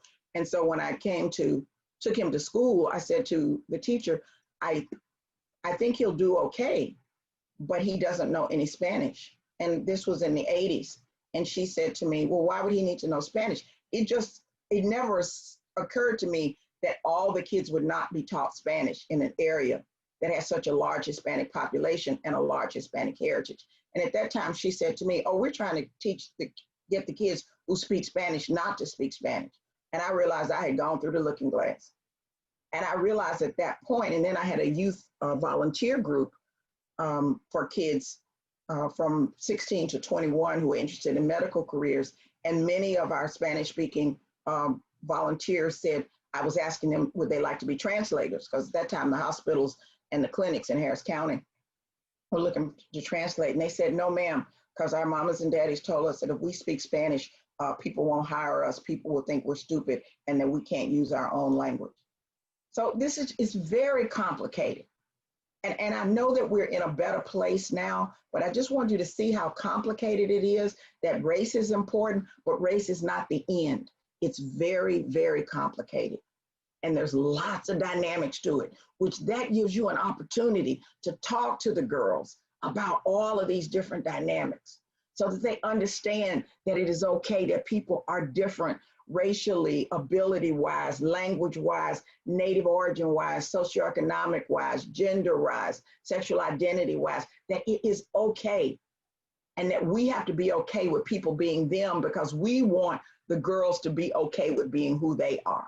And this is just another wheel to look at. How appearance, this whole idea that everybody's talking about hair, that girls are changing their hair because they think their hair is not pretty, because they want their hair to look like somebody else's hair. All of these things, communication skills, age, You know, we have our Generation Z folks now are coming of age. And our Generation Z people who were born in 1996, they feel like boomers don't understand them. And I have as much to learn from a Generation Z woman as she has to learn from me. But I have to make sure that I am put myself in a place where I can interact with some and where I can listen to them and not just sit back and try to tell them what to do. And then the type of families, we know that all families don't look alike anymore. Family means whatever family means to you. And most of us do view the world through our own lens, but we want to help the girls to be able to view the world through other people's lens and to be open to other people's realities, because my reality is not your reality and yours is not mine. And guess what? That's okay. We want the girls to be able to value the realities of other people. We know that Girl Scouts of Texas Oklahoma Plains is made stronger by the diversity of the team. You know that your troop will be made stronger by the diversity of the team. The younger girls are, when they get accustomed to interacting with girls who are different and kids who are different and people who are different, the easier this work becomes over time. It just becomes normal to them that people are different and it's okay. And problem solving, we all problem solve different, and that different people have different ideas. And when we put all of our different backgrounds together, that's when the new ideas come out. This idea of being more culturally fluent. I have so much to learn, not only about my own culture, because I wasn't taught a lot about my own culture, but I have a lot to learn about my own culture, but about other cultures too. And hopefully that's what you're helping, will be helping the girls in your troop to do, is to learn about other cultures and to learn from girls and women of that culture. Because the only way they're going to be able to lead in a multicultural society is that they become culturally fluent. I've been learning about Diwali and other Middle Eastern ethnicities because I didn't know. I didn't know. That was never brought up. And the idea that we're always learning and we want to make Girl Scouts relevant to all girls. And then the idea of becoming more culturally competent as leaders helps you to get a seat at the table and be trusted. Parents want to be able to trust you that their girls, even if their girls are different, that their girls are safe and valued and wanted in your troop. And so that's why it's important for all of us to do our own work and to be able to have these conversations, because our communities are very diverse and girls are very diverse. And when girls' parents or caregivers bring girls or share, they want to make sure that their girls are going to be okay with you. You may not look like them, but you need to let them know that you value their girls and that every girl is welcome and that every girl is included. We really are all connected, whether we want to be or not. We tried so hard to disconnect ourselves over the past, 400 years, but we really are connected. We're connected, and it's important that we're connected because we're the human race. We have different races and different ethnicities and different cultures, different genders, different abilities. All of that is different, but we are all connected. And it's important to help the girls to understand that though somebody may be very different from them, that she still has a connection to them. That she still has a connection to them. And it's important that she learn to value them. All of our paths are different. All of our paths are different. She doesn't need to be angry with him, but he has to understand what her path has been like. And that it may take her a lot longer to get where she's trying to go than it was for him. He didn't create his privilege. The systems were created. So we're not turning her into a victim. But the idea is that we have to help girls understand, specifically girls of privilege, that everybody's path is different. And we respect everybody's path. It may not be our path, but we have to respect everybody's path. And that's called empathy. And we want them to be able to see that everybody deserves a chance. And then this idea of social and cultural inclusion. Again, we have as much to learn from people who are on the outside of that circle that I showed you as those on the inside. We don't create systems for people. We allow people who are involved in different communities and different cultures to create systems for their own. The old idea of helicopter volunteering, where we're going to volunteer into an underserved neighborhood. And I use the term underserved because if every neighborhood and every community and every school was served in the same way, that would change everything. and we're gonna helicopter in and tell them what they need. No, we have to respect. People know what they need. People know they should have a say. And girls who come from disadvantaged backgrounds, or girls who come from underserved neighborhoods, or girls who come from different ethnicities, they and their parents need to have a say. And most of all, we personally have to engage in our own reflection to become aware of and sensitive to the history and the context that impacts a situation. May never have impacted us, but we have to learn the history, and we have to be sensitive to the history. And I've been working a lot on that myself as I learn more and more about the history of my own people and why things are the way they are. And then you will always work to uphold effective principles and practices that have been put out for you in Girl Scouts since Girl Scouts began over 100 years ago. And that everybody's viewpoints bring value to the discussion. And I'm sure you do that with the girls, making sure that all the girls get to talk and all the girls get their ideas in. And it doesn't matter what culture the girls are from. And so it's important that we do that. We want to work with people with a justice mentality. The nonprofit sector in this country was built on a charity mentality, where people would do for those who didn't have. You say, well, what's wrong with a charity mentality? Well, the only thing that happens with a charity mentality is it doesn't go far enough. It's kind of a pat on the head, and I'm gonna give you what you need today. And I'm sure that your girls are involved in many social volunteer issues and volunteer service. That's how they get their badges. But I think it's important that we start teaching them why some of these things are the way they are, so that they can be looking at social change. That they are not only, if they have a food drive, that they understand what food insecurity is. If they have a drive about literacy and books, that they understand that everybody doesn't get the same education, and that they understand how that, because they're going to be the ones who are going to change society, and that they understand not just the direct service parts of it, but they understand the root causes of the injustice, and that they go for long-term solutions. And that the more they understand, why are we having a food drive? Why are we having a diaper drive? Why are we collecting school supplies? Whatever it is that they're doing, helping them. You say, well, these are little girls. Little girls are smart. You all know that better than I am.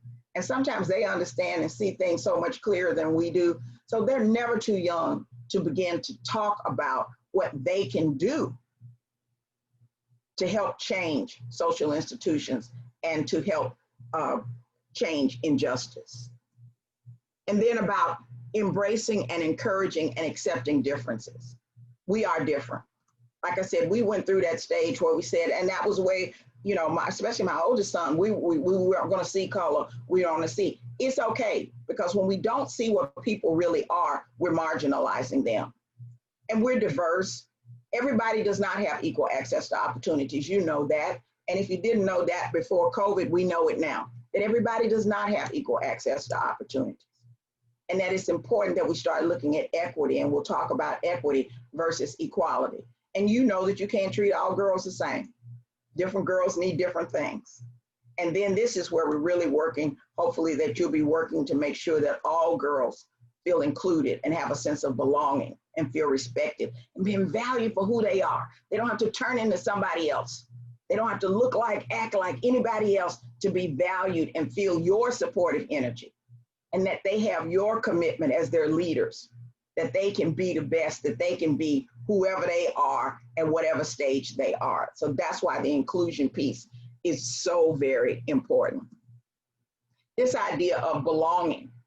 Do all girls really feel like they belong? You know, where their views and beliefs are valued. Do they really feel like they belong, or are they just in the truth and nobody pays much attention to them because they are so different? And looking at equity of constantly recognizing and redistributing power. It's called a step in, step back. You know that some of your girls are quieter than other girls.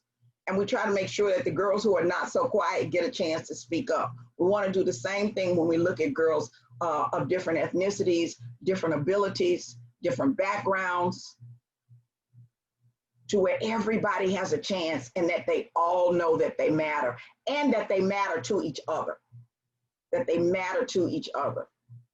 Because when we look at a simplified point of view where we talk about all the girls, you know, and I watch TV now, they say the women think, and I have turned into one of those people who screams at the TV and says, what women? You didn't ask me what I thought.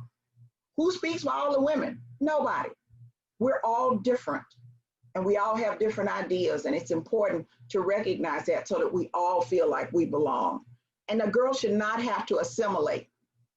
She should not have to, again, morph herself into somebody else in order to be included in your troop. I share this with you because this is kind of the journey, and it was it's an interesting slide, because when you look at exclusion, my parents were born in the 20s. My mother was born in 1926 and my father was born in 1928, and both born in Memphis. And at that time, they didn't count. You see, in exclusion, all of those circles of different color are outside. Everything was happening inside with the green. They really didn't count. They were non-people, if you will, to what was going on in the larger culture. And then I came into the world in the 50s, and I grew up in a segregated society here in Memphis. And so what happened in a segregated society is things were created for all the people who were different, but we still couldn't get into the mainstream, if you want to call it, or get into where everything was happening. And if you look at and read about the civil rights movement and the women's rights movement, you know, and this week we celebrate 100th anniversary of white women getting the right to vote. It took them 70 years to get the right to vote. And that was for white women. And it wasn't until 1965 that Black women got the right to vote. And then it took forever. So we thought that integration would work. If we can just get inside the good circle, the big circle where everything is happening, if we can just get inside the circle, that was going to change things. We were wrong. Because once we got inside the big circle, we still were carved out in our own little area, and we couldn't be us. And that the only way, I was told in my first job, you might not want to act too Black. I'm not sure what that was. This was during the 70s. You might want to do something with that hair. You might want to try to work on that Southern accent, because if people hear a Southern accent, they take your IQ down 20 points. You probably don't want to wear light colors or florals because you won't be considered a professional. And you probably don't want to put pictures of your family up, because then they'll think you're not really serious about your work, that you're just somebody's mom. So who was I supposed to be? What we know that the only way that I was going to be successful in the major circle, or that many people, is that we turn green, whatever that means. This is just a model. But what we know works now is inclusion. So can every girl in your troop be herself? Can we see her red dot, her blue dot, her yellow dot, her green dot, her Black dot, her Hispanic dot, her atheist dot, her bisexual dot, her age dot, and still be included? That's what we're hoping for, that every girl, and that all of us can be included, and we can still be ourselves. And it's really up to you to make sure that people feel like they belong. And you can help the other girls to make sure. Again, we're not talking about charity. We're talking about making sure that every girl values every other girl. And if every girl doesn't value every other girl in a girls' organization, then how are we going to get people to value women? See, if we can start this at Girl Scouts, we won't need to have non-equal pay day in 30 years. They're saying now it'll take until the 2080s for women's salaries to catch up. We have to start now with this value proposition, so that all the girls can be themselves, and everybody can respect each other, and everybody can be themselves and function and be successful, whatever that means in your troop, or whatever that means to that girl. And that she does not have to be ashamed of who she is. And she does not have to hide who she is. And she does not have to morph into somebody else. This idea is, how do we get the mix to work together? It's not just going to automatically work together. We have to change things. We have to change the way we do things. It's intentional actions. Just telling everybody to get along and hug and sing Kumbaya is not going to change it. We have to change the systems. We have to change the way we work. We have to change the way we think in order to make sure that everybody is included. I'm not saying this is easy. And it starts with us. Remember that? Acquiring the knowledge and becoming aware. It's important that even though we can have a diverse group, it's not always inclusive because the system is set up for certain types of folks. And the troop has been set up that way. So this idea of what are you going to think about that maybe you need to change or alter so that every girl feels included and that every family knows that they are valued. It may just be the way you talk about people, maybe the examples that you use. I don't know. But the idea of creating an environment where everybody can feel welcome, respected, supported, and valued, that's all any of us want. And if we can start that when these girls are young, it'll be a different world. But again, it has to be intentional. You would be in Girl Scouting, specifically as a volunteer and staff, if you didn't believe this. You wouldn't be, you'd be someplace else. Because you know that Girl Scouting believes this. And you have the desire. And then the intention is, well, I intended to, so what are you going to do? And if we were together, we would have round tables and I would say, so, what can you do? So you can do this, we get offline, is what can you do or what do you need to stop doing? Sometimes it's about unlearning. What do we need to stop doing? Because what we're doing may not be as inclusive as possible. And then we have to move to intentional actions. We have to be sensitive to different cultures. So we have to learn about different cultures. And we have to share that information with our girls. But we have to take it upon ourselves as adults to learn about different cultures and recognize that we are a multicultural society and that everybody is not the same, and that's okay. That's the key about multiculturalism, that it's okay that we're not the same. That whole melting pot thing that people went through in the 80s and we don't see color and we don't see race and we don't see differences, that didn't help. All that did was melt everybody down to a blob. So this idea of cultural competence, this idea of what am I aware of? What do I know about cross-cultural interaction? And how does my own identity influence me as I work with other people and you as you work with other girls? And then what is your level of understanding about the girls that you're working with? And who's best to ask but the girls and their families? And we can now look it up and we can talk to people. And then how do we manage our own bias? Because we all got it. And our own isms. And just think, once you start doing this, and many of you are already doing it, you're going to be a better person. Your family is going to be better, let alone the girls. So what are the skills that we need? And we all need skills, but these are the whole idea, because I'm left-handed. The whole world is not left-handed. And all of you who are right-handed have right-handed privilege. You have no idea how hard it is for me to do things. And many of you have never thought about that because the world wasn't designed for left-handed people. And that's really a simple example of competence, trying to get, not only, it's not cultural competence, but it is the way someone else lives.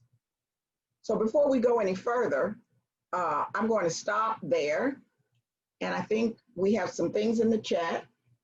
And there may be also time for another door prize before we go on with cultural competence. So I guess I have to stop sharing, right? Hello? Yes, Hello? please stop sharing. Okay. Okay. I've stopped sharing. Okay, Megan, take it away. Thank you. My name is Megan Jimenez, and I am with the Girl Experience in the Fort Worth area. And the drawing that we are going to be doing for this prize is the Girl Scout Fishing Fun Pack. And our lucky winner is Pam Betts from Lubbock area. Congratulations, Pam Betts. All right, now we'll bring it back to Ms. Vicki Clark for her second part of her presentation. Okay, can we look in the chat and see if there's some things that I need to respond to right now? Jason, can you help me? I can do that. Let me pull up the chat here. I was just looking through. You have a lot of great comments. Let me pop this out here around. Thank you. I never thought about the large purse. Wow. Let's see if there's any questions. Celebrate uniqueness. I don't believe there are. I any haven't questions. seen, this is Judy, I haven't seen questions, just Just mainly comments. positive comments. Very Okay, positive, Vicki. okay, thank you. All right, now let's see if I can go back to screen sharing. Watch, let's see if we can do this. I think I may have to stop sharing you. And Jason, can you see it? It's loading. Yep, we can see it. Okay, and it's moving. Woo, finally got this. Okay, this idea of cultural competency is cultural destructiveness. And I tell you where I see this a lot. You see this in groups that are very insular. This is the way we do things. And the privileges are for the dominant groups only. This is, I'm from Memphis. I can totally talk about Memphis churches because, and I'm, you know, the idea that if you go into certain churches and if you sit in somebody's seat, they have a fit. And even though they say what they want, new members and all that, people may come into a church, they may not be dressed in the way that people usually dress. So the idea is that the only people who fit in this church are people who look like us, who act like us, and who sit where we want to sit. That's called cultural destructiveness, because the privileges are for the people who have been there all the time. And that is a simple example of cultural destructiveness. And then when they have the church meetings, they say, I wonder why we're not getting any new members. Well, somebody came in jeans and everybody stared at her. Somebody came and sat in Miss Jones' seat and everybody tapped on the shoulder and said, oh, honey, you can't sit there, you know. And then we wonder, that's cultural destructiveness, that the rights and the privileges are for the people who've always been there. And then there's cultural incapacity where we just know. We know, we don't care. We're just gonna keep doing it the way we're doing it because it works for us. And I hope none of you are there, that our troop works and we're just gonna keep doing it the way we're doing it. We're not gonna accept any girls who are not like us, or, you know, we just don't, you know, it's uncomfortable. So we just gonna keep the girls that we have and we just gonna keep moving with that. That's cultural incapacity where you're not even trying. You know what you have and you're not trying to broaden the net. And most of it as adults is because we're uncomfortable, not as much because the girls are uncomfortable. This cultural blindness stage is what we went through. This cultural blindness stage where we were gonna treat everybody the same. And we realized again that it didn't work. I want you to see me as an older Black woman. I want you to see me as a Southerner. I want you to see me as a grandmother. And we didn't know that because we thought that we didn't see it, you have to see it, because when you don't see the differences, you're actually taking away the essence of who someone is. Remember what they told me in that first job. You can't be you. I had to be somebody else, and I didn't know how to be anybody else. But I was working so hard trying to do the things they said or not do the things that they said, and it's called assimilation. And assimilation, it works on, it's trauma. When you have to turn into somebody else to be quote unquote included or successful. Think about, do girls in your troop have to do that? And I hope that you're all at the cultural pre-competence stage, which is where we are, where we're exploring cultural issues and looking at the needs of the troop and of the girls. And hopefully that's kind of where we are in this pre-competence stage now, because we realized that we had to back up a little bit and assess the needs. Let's just say, what are the barriers to different types of girls being successful? And what does success mean to a girl? What are the barriers to a family feeling like that they are part of this troop and making sure that they feel proud and that their girls feel proud? What are those barriers? You know, I remember some of the schools, and I don't know if they still do this or not, they used to have the father-daughter dances. And I'm not against father-daughter dances, but once they realized that all girls weren't in touch with their dads. So that was a barrier. It was not a barrier for the girls who had good relationships with their dad or who lived in the family with their dad, but it was a barrier for the other girls. You say, well, what do you mean? Now we're talking about being politically correct. No, we're not. We're talking about being inclusive. You can have the dance where girls can bring people who are important in their family. They can bring their uncle, they can bring their stepfather, they can bring lots of people who are close to them, but to name it a father-daughter dance, that's a very exclusive thing. And so this idea of exploring some of the things we've all done over the years, we didn't do it on purpose. We just did it from our own, our own point of view. And then this idea of cultural competence, where we recognize the individual and cultural differences. And many of you are already here and you're seeking advice. Why not ask the parents and the girls who are diverse to say, what would make this troop better? How can we help? What should we be teaching girls about your culture, about your ethnicity? And then actually implementing these changes to improve the services and improve the way we interact with girls and their families in the communities. And again, this isn't straight. We may be cultural competent as far as your recruiting is concerned, because you may have cast this wide net that they were talking about earlier, but the troop may still be designed for certain kinds of girls. And if you're a troop leader and your child is part of it, it may be designed totally from your own worldview, which makes it not everybody's worldview. And that's where we have to do the work. Because if I would redesign the world, for me, everybody would be left-handed, everybody would have crazy curly hair, and there'd be no steps, because I have a bad knee. But that's my view of the world. But everybody's not right-handed, everybody doesn't have curly hair, and a lot of people can go up and down steps. So I can't design the world from my view. I have to understand what other people's view is. And I have to recognize it and value it. But on the other hand, they got to recognize and value mine too. This idea of letting go of the melting pot, and Maya Angelou talks about, rather than a melting pot, that we have a tapestry. And if you've seen a tapestry, you know that it's made up of all different threads. And the threads are different colors, and the threads are different sizes, and the threads are different textures and all of that. And again, my thread is browner, older, thicker, more Southern than maybe some of your tapestries. But the one thing about a tapestry is if you start pulling the threads out, it all comes apart. And I think that's where we are now as a society. So many threads have been pulled out or have not been recognized as valuable to the whole, that the whole thing is starting to unravel. I think it was put together with spit and glue, probably in the 60s. We thought it was put together very firmly in the 60s and the 70s. It really wasn't. And so it's going to be the girls, you and the girls in your troops, that make sure that this tapestry stays strong and stays very well tight together, and that every piece of the tapestry has value. We all got biases. We were designed that way because our brains, there's something called System 1 and System 2 thinking. And back in cave days, System 1 thinking keeps us from walking out in front of a car. System 1 is that immediate thing, is something is coming at me and I need to get out of the way. And that's what creates our bias. System 2 thinking is what we have to do when we are looking at situations, people who are different than us. And that takes higher level thinking. Some people call System 1 thinking the lizard brain, because that was that brain that keeps us alive. And we all have bias. People of color have bias. Everybody's got bias. And we all have prejudices. We prejudge others without reviewing facts or information. And it's often based on fear, or it's often based on prior experiences. And we stereotype. You all know that all girls are not the same.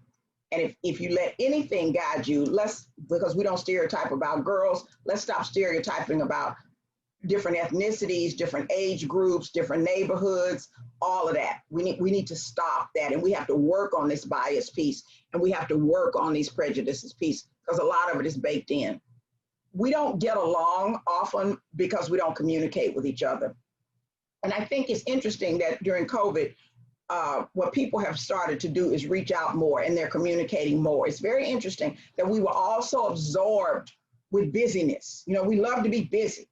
People even brag about how busy they are, about how they can get along with 2 hours of sleep, and how they had 5 appointments at one time and all that.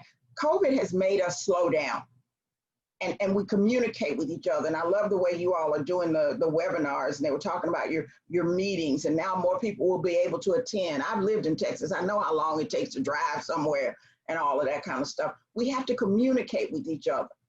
And we really have the most part of communicating is listening. It's not talking. It's listening to what the girls are saying, listening to what their families are saying, getting the girls to listen, to learn about other ethnicities. They love YouTube. There's YouTube videos about everything, little short ones that you can use during your meetings and even your virtual meetings. Let's all look at a video about another ethnicity. Let's look at a video about the civil rights movement. Let's look at a video about Hispanic heritage in your areas of Texas or native origin. Those types of things. Just look at a video just to help girls to understand, because until we communicate that all of this, first of all, that it exists and that it has value, we won't be able to get along. You cannot change the past, but we can shape the future. And you are the shapers of the future, because you are working with the leaders of the future, the girls who are going to have courage and who are going to have confidence. And they are the ones who are going to shape the future for all of us. We have to be honest, and we have to own our own stuff. And we need to be flexible. It's not always going to work out. And we have to listen. We have to respect the differences. You may do things totally different than I would, but I have to respect it. And it is okay to ask questions. Asking questions does not mean that you're dumb. It means you want to know. And then we have to build our own awareness. And we have to avoid stereotyping. And then we need to distinguish perspectives, because that means that everybody's different. Thinking twice is what takes us past that lizard brain. Do I really need to say that? Am I saying that in the right way? And then we have to recognize the complexity of it, which is extremely complex. I show you this because when I was in grade school, that third crayon was called Flesh in the 64 box. It was called Flesh. And I don't think anybody did that on purpose. Something that says you think you're acting normal when you're in your culture. I think there was probably a man who worked at Crayola, and his job was to name the crayons. And he looked at his hand, and he looked at this crayon, and he thought, I'm gonna call this Flesh. Well, that doesn't the color of everybody's flesh. Now Crayola has changed it, and I think it was called Peach, and now Crayola has a whole different line of crayons now, and they have different names and things. But the idea of that was normal to that person to name that color Flesh. So your normalcy is not my normalcy. And so the idea of we think of normal when we're in our own culture, if you will, when we're acting from our own reality. So I don't think anybody did that on purpose. I just think that was normal for him. It was color his flesh, and he named it Flesh, but it didn't jive with everybody else's. And so that's why we have to think like that. And it does begin with you. And it is about change. And you, hopefully this time next year, you're changed. Being a volunteer, specifically being a volunteer leader of young people, you should be evolving also. We all should be evolving. None of us should be the same this time next year. And I'm not talking about 5 pounds up, 5 pounds down, or now y'all got that new cookie coming out. I'm gonna be more than 5 pounds once I get that. But the idea is, what are we learning about social justice? How are we rethinking what is fair? Because we were all raised in a certain way, and we are the combination of our experiences, the way we were raised, and the things that we have been exposed to. And for a lot of us, we weren't exposed to a lot. There were many people who grew up with me in my age, and they never interacted with people who were different. My family was a little bit different, so I had an opportunity to interact with people who were different. But a lot of people who grew up especially during my lifetime, they never got to interact with anybody who was different from them. And so this idea that we have to grow and evolve and be aware, grow with our knowledge, what kind of skills do we need, and then polish our cross-cultural encounters. The age difference is a cross-cultural encounter. How we talk to girls of different ages. We don't talk to 6-year-old girls the same way we talk to 15-year-old girls. Well, some 6-year-old girls you might, but the idea is the age is different. It's very different. Often when I talk with young people, sometimes they say things like, well, you don't talk like somebody's grandma. It's like, well, what does somebody's grandma talk like? See, they got stereotyped. I had to go and film a presentation, and there were 3 young men who were the camera operators. And I don't know how they started talking about Marvel, and I started talking about Marvel, and I started talking about, the Marvel comics and all that. And they looked at me, and I started talking about the Matrix and the woman that they had in the Matrix. And they said, what do you know about all that? And I said, I like that stuff. And they had stereotyped me as a grandmother. And they said, wow, that's way cool that you know that. I said, why would you think that I would know that? They said, because most grandma ladies don't know that stuff. I said, well, I like it. And then when I told them, I don't think they had much respect for me when I told them that I also watched SpongeBob, but they just kind of nodded their heads. So that was a total cross-cultural encounter because they had a stereotype of what someone my age would be, what I would like, what kind of movies I would see, or what I would know, say about, you know, the Marvel universe or the Matrix or anything like that. So this idea of having more and more cross-cultural encounters is important. We have to recognize the differences. We got to shy away from all the girls are the same. No, they're not. No. And we got to build our self-awareness. We have to describe and identify and then interpret what is going on with me. Why do I think that? And again, it may be the way we were raised. It may be some experience that we have. It may be a lot of the images that we see. I don't know. But don't assume that our first interpretation is correct. And then we got to work on our own nonverbal signs so that we can say out loud, this makes me feel uncomfortable, but I'm going to work through it. And then share your experience honestly. It's okay to say, you know, when I grew up, I never was around a lot of people who were different. And I'm working on that and I want to learn. And acknowledge that you're uncomfortable. And we're not talking about politically correct communication. We're talking about respectful communication. And then giving your time and attention when communicating, and then not evaluating or judging anybody. The families that you work with may be totally different from your family. That's okay. They're still a family because they say they're a family. And we don't judge anybody. We don't stand in judgment of anybody. This is an interesting slide because we all see the world from a different place. When I'm trying to open a can, there is no justice in the world because can openers, not electric can openers, old-fashioned can openers and things like that were made for right-handed people. When I was trying to learn how to write in school, I think only 1 year did I have a left-handed desk. So basically for me, there was no justice in the world because they did not know how to teach left-handed kids at that point to write. They'd be making circles and they'd be going this way. My circles will be going that way. So in that arena, there was no justice in the world for me about the handwriting and things like that. But there was justice in the school for me around other things. I made good grades. So this is not whole cloth. And so in one area of your life or a girl's life, the world might be just. In some areas, there may be some justice. And in some areas of her life, there may be no justice. Take a look at your truth.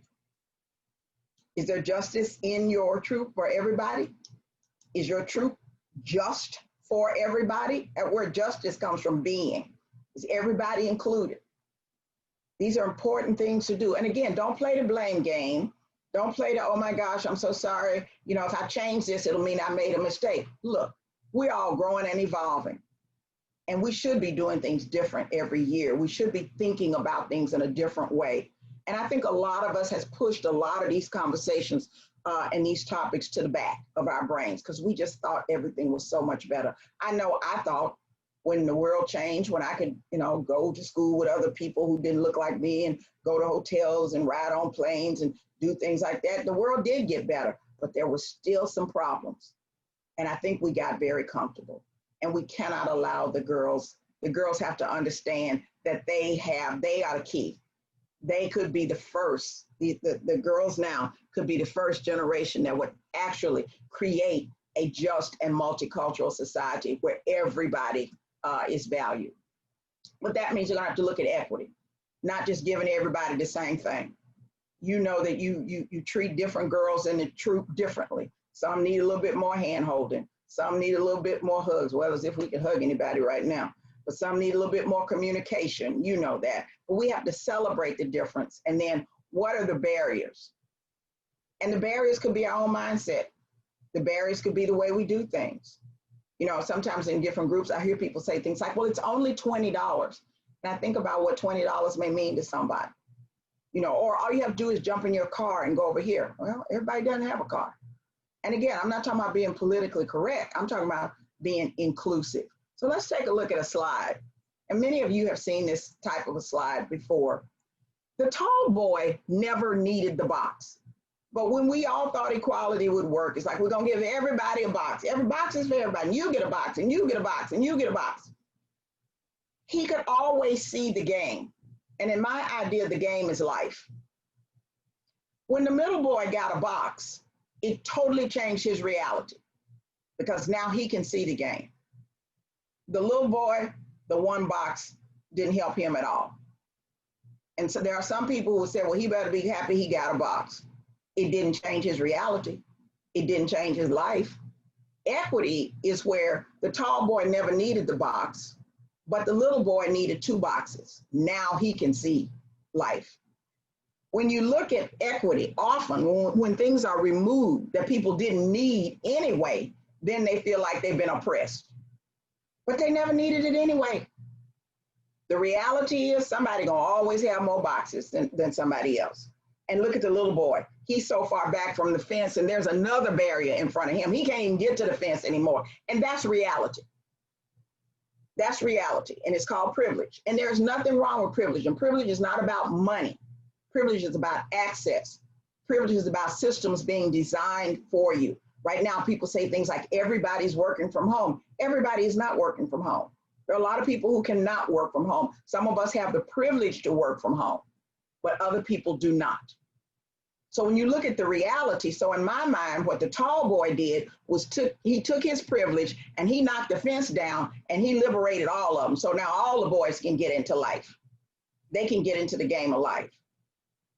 You have the privilege of being a volunteer. You have the privilege of being a troop leader.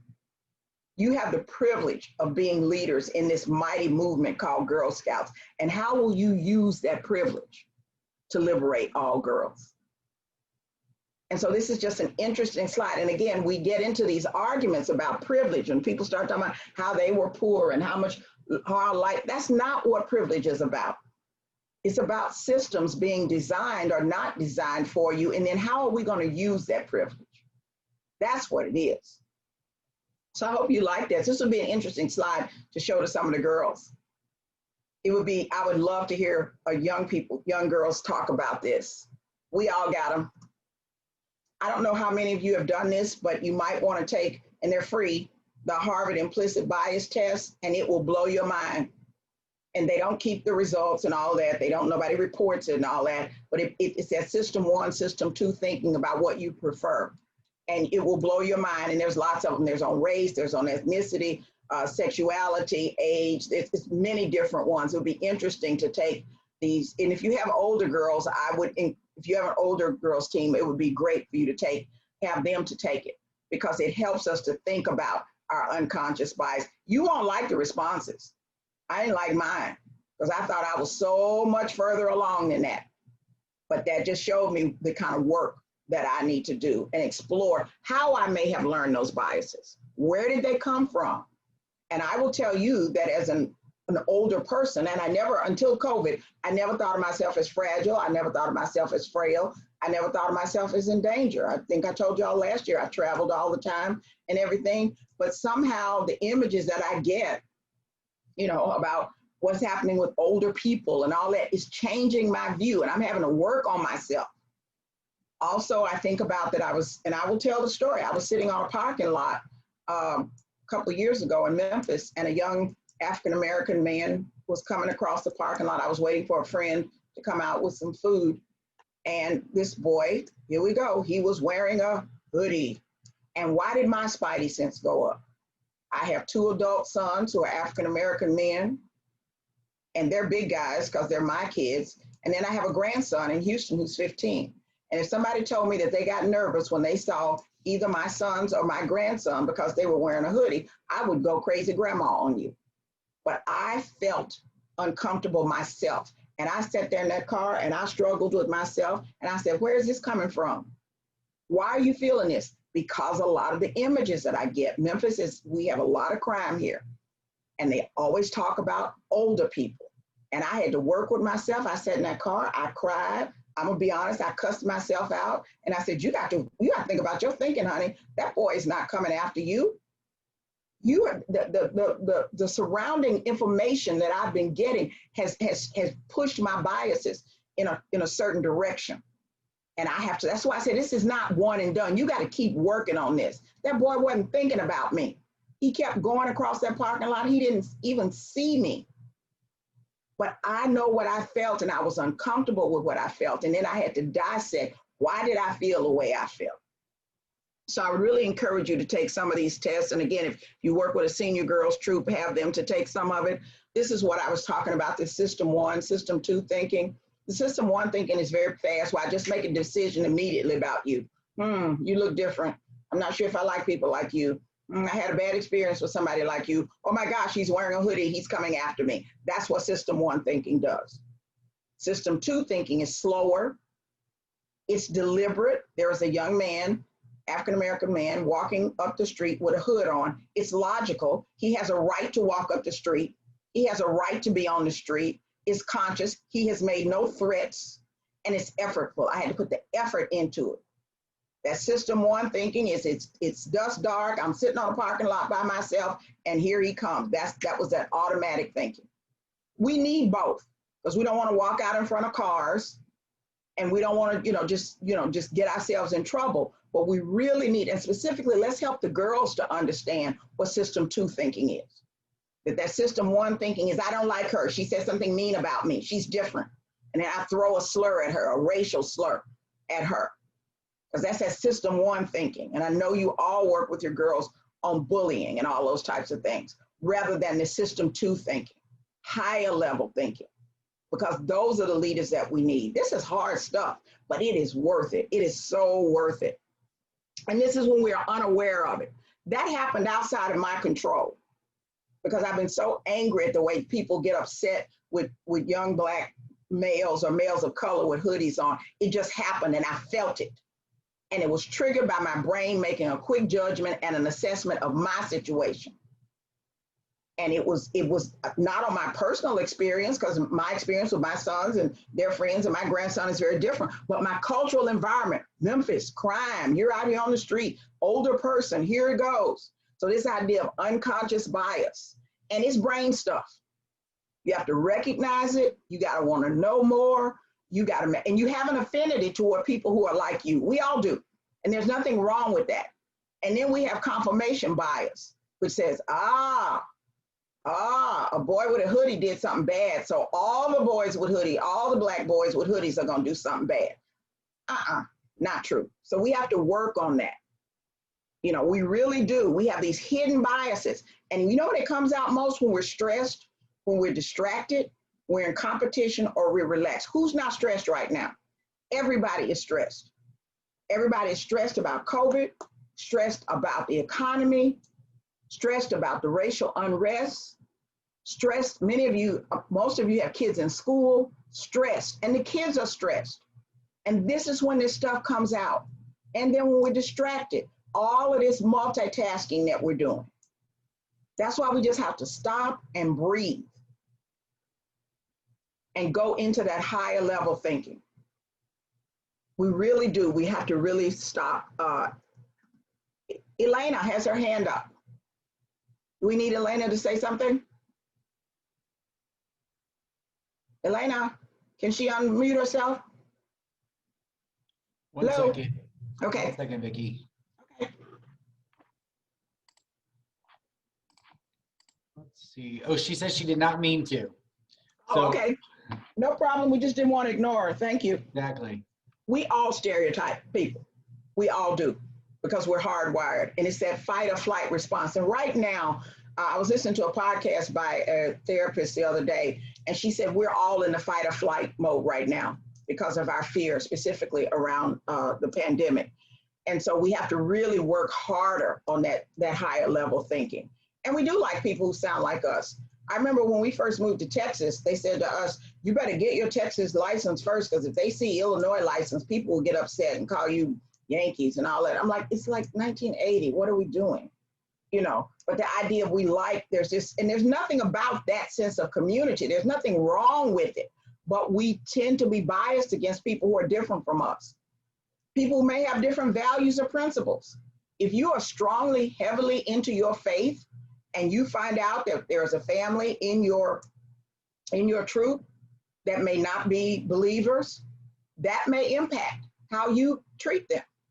People in Memphis, again, they want to know what church you go to before they want to know what your name is, because that's the way this culture operates. And there are people with very different backgrounds of our own that we cannot, we have not been able to experience. That's why it's so important to have the girls to experience people who have different backgrounds and different cultures. And it's hard to relate to people who have no interests or hobbies that we have. My best friend is a painter. She paints beautiful, oh my gosh, she does beautiful artwork. I never learned to do any art because again, I'm left-handed and they didn't know what to do with me. But I've learned, I have an appreciation for art. And I say to her, tell me about that. Tell me what that means. Explain to me what this is. It's very, very different. Again, like I said, I've been learning a lot about Middle Eastern culture, learning about Diwali, learning about the different ethnicities from South America. And the first time I went to Venezuela, and I saw a lot of people who were tall and blonde and thin, and after having lived in Houston, they didn't look like a lot of the Hispanic people that I had seen. They looked, and as somebody said, no, a lot of people at that time in Venezuela looked more like the European Spaniards. And I was like, oh, so see, I had my own work to do. I had my own work to do. I'm trying to learn more about the Native Americans who inhabited this land in our city right here. And there's an Indian mound here, Native American, that we used to go to in school. It's called Chucalissa, and the Cherokee Indians. But that was about all. We went and we visited, and that was all. But they really didn't, you know, I love the way Canada has embraced making sure that everybody knows whose land it was first. If you go to Canada, which we can't go now, but when you go to Canada, before any meeting starts, they lift up the tribe who inhabited the land that was there, and they pay homage to them. They don't spend a lot of time with guilt. They spend a lot of time saying, we honor the tribe that was here. That would be amazing for your girls. And then look at how many of the streets and the rivers and everything are named, and the areas are named for different ethnicities, Native American, Latinx, and we don't know, and we're not teaching why. Why? And so to give girls things, backgrounds that's already going on around them. It's already there. And so all we have to do is bring it to life for them, and that will make sure that they respect all cultures. We got them, identify them, dissect them. Dissecting means, why was I uncomfortable with that boy coming across that parking lot? And then decide which one you're gonna work on, talk to other people that you trust, then try to get rid of it, and then be mindful of the kickback. And the kickback, again, is when somebody does something that reconfirms what you already thought. This is what I thought, I was right. Nah, that was that lizard brain talking. You have to try it. You got to reflect on your feelings. Don't get discouraged when you discover your biases. We all have them. Don't get discouraged. Don't, you know, oh my gosh, I'm a terrible person. You're not a terrible person. You're a human being. Create a culture. Maybe some of you all can work together in your teams about this, how you explore this. What are you reading? A lot of people now are reading a lot of books about racism. People are reading about white fragility. People are reading Peggy McIntosh's book about unpacking the invisible backpack of white privilege. There are all kinds of articles. I mean, it's so easy now to read about different things, to learn. People are watching movies like Just Mercy to understand about the criminal justice system, movies about the suffragette movement. And when we experience discomfort with somebody, we have to say to ourselves, I'm feeling uncomfortable. I got to figure out why. What is making me feel uncomfortable? And this is us, again, thinking about what we're thinking about. And I mean, your anti-bias task force is basically you as leaders, or as well as you and the girls, and being willing to have conversations that are tough, and then discussing articles and blogs. And it's interesting that when I was a girl, I never saw people who looked like me in books. I never saw people who looked like me on television.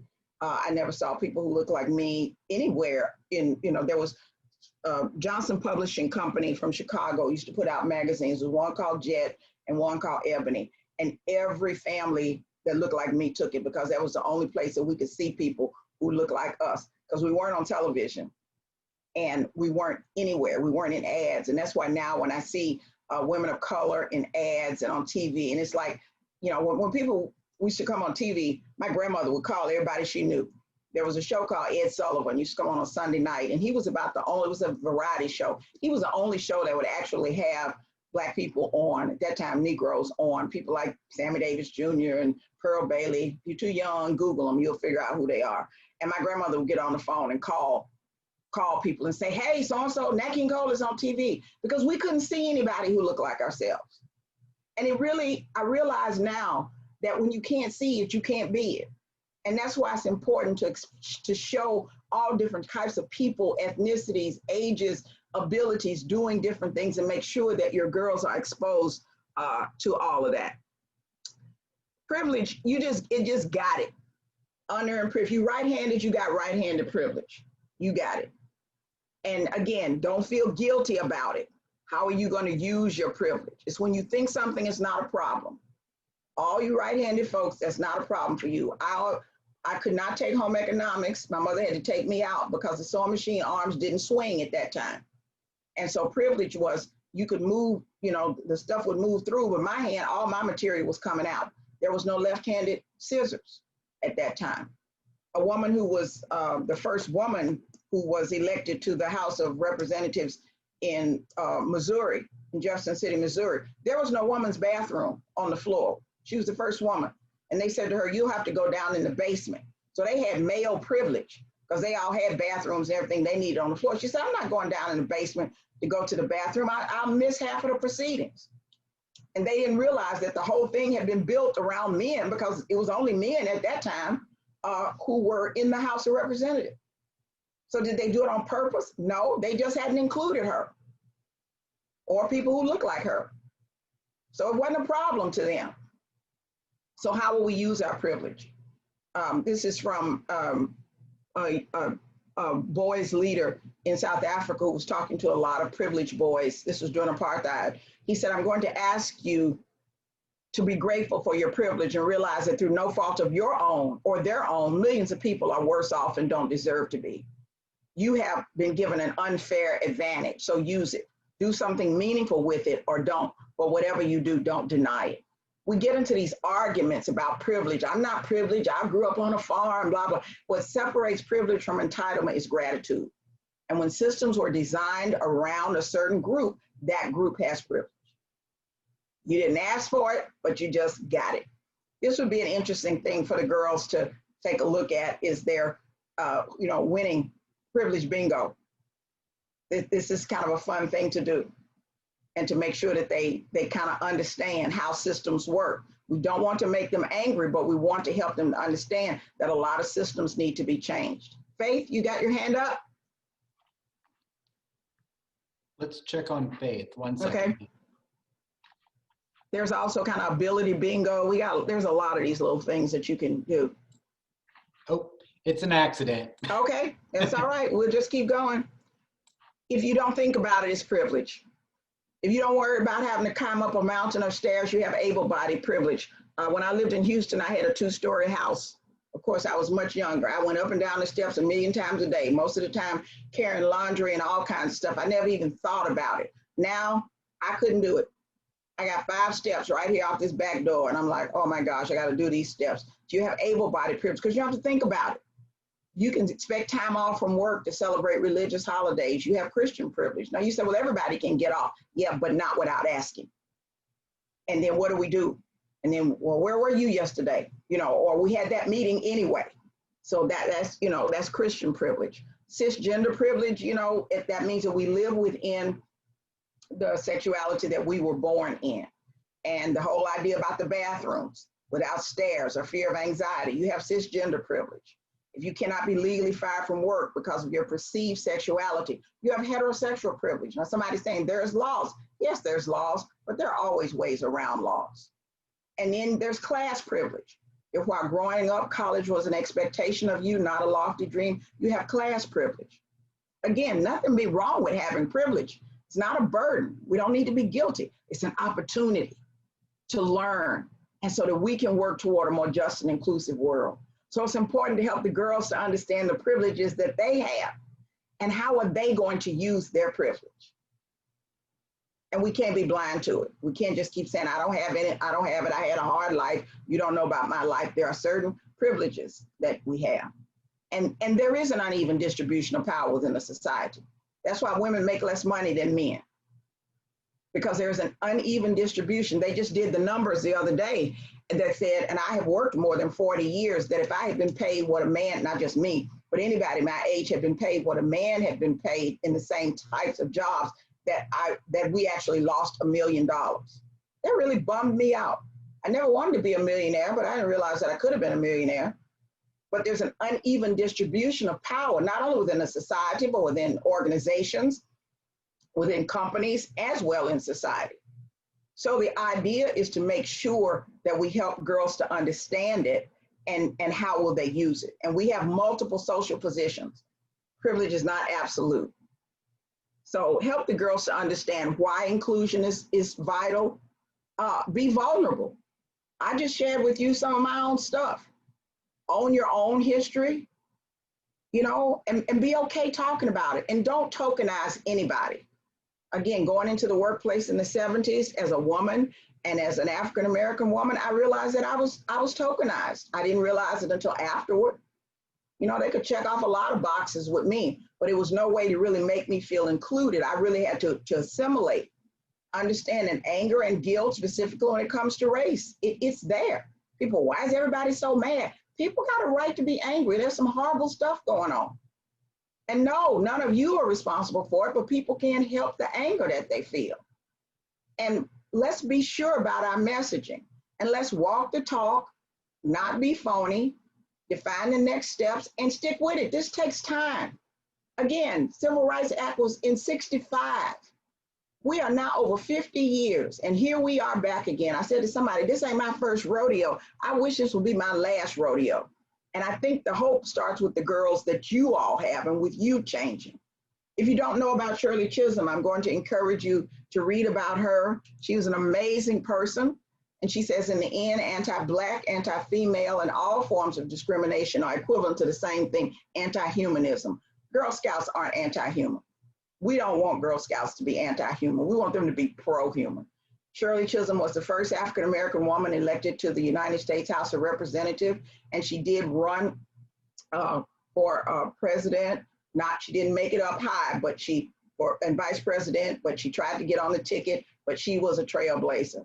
And then have your own Barbara Jordan from Texas. So there are many, many women, and then Dolores Huerta, so many women with different ethnicities and backgrounds that we can show the girls so they can begin to understand that everybody brings value. So now that you know, what are you gonna do? You know, this is not something that is overnight. There are many of you who are already champions, you're allies. And that's what, if you're a white person and you speak up for people of different ethnicities, you're called an ally. I'm a straight person, I'm an ally for LGBTQ people. I'm an older person, I try to be an ally for young people. So this term allyship.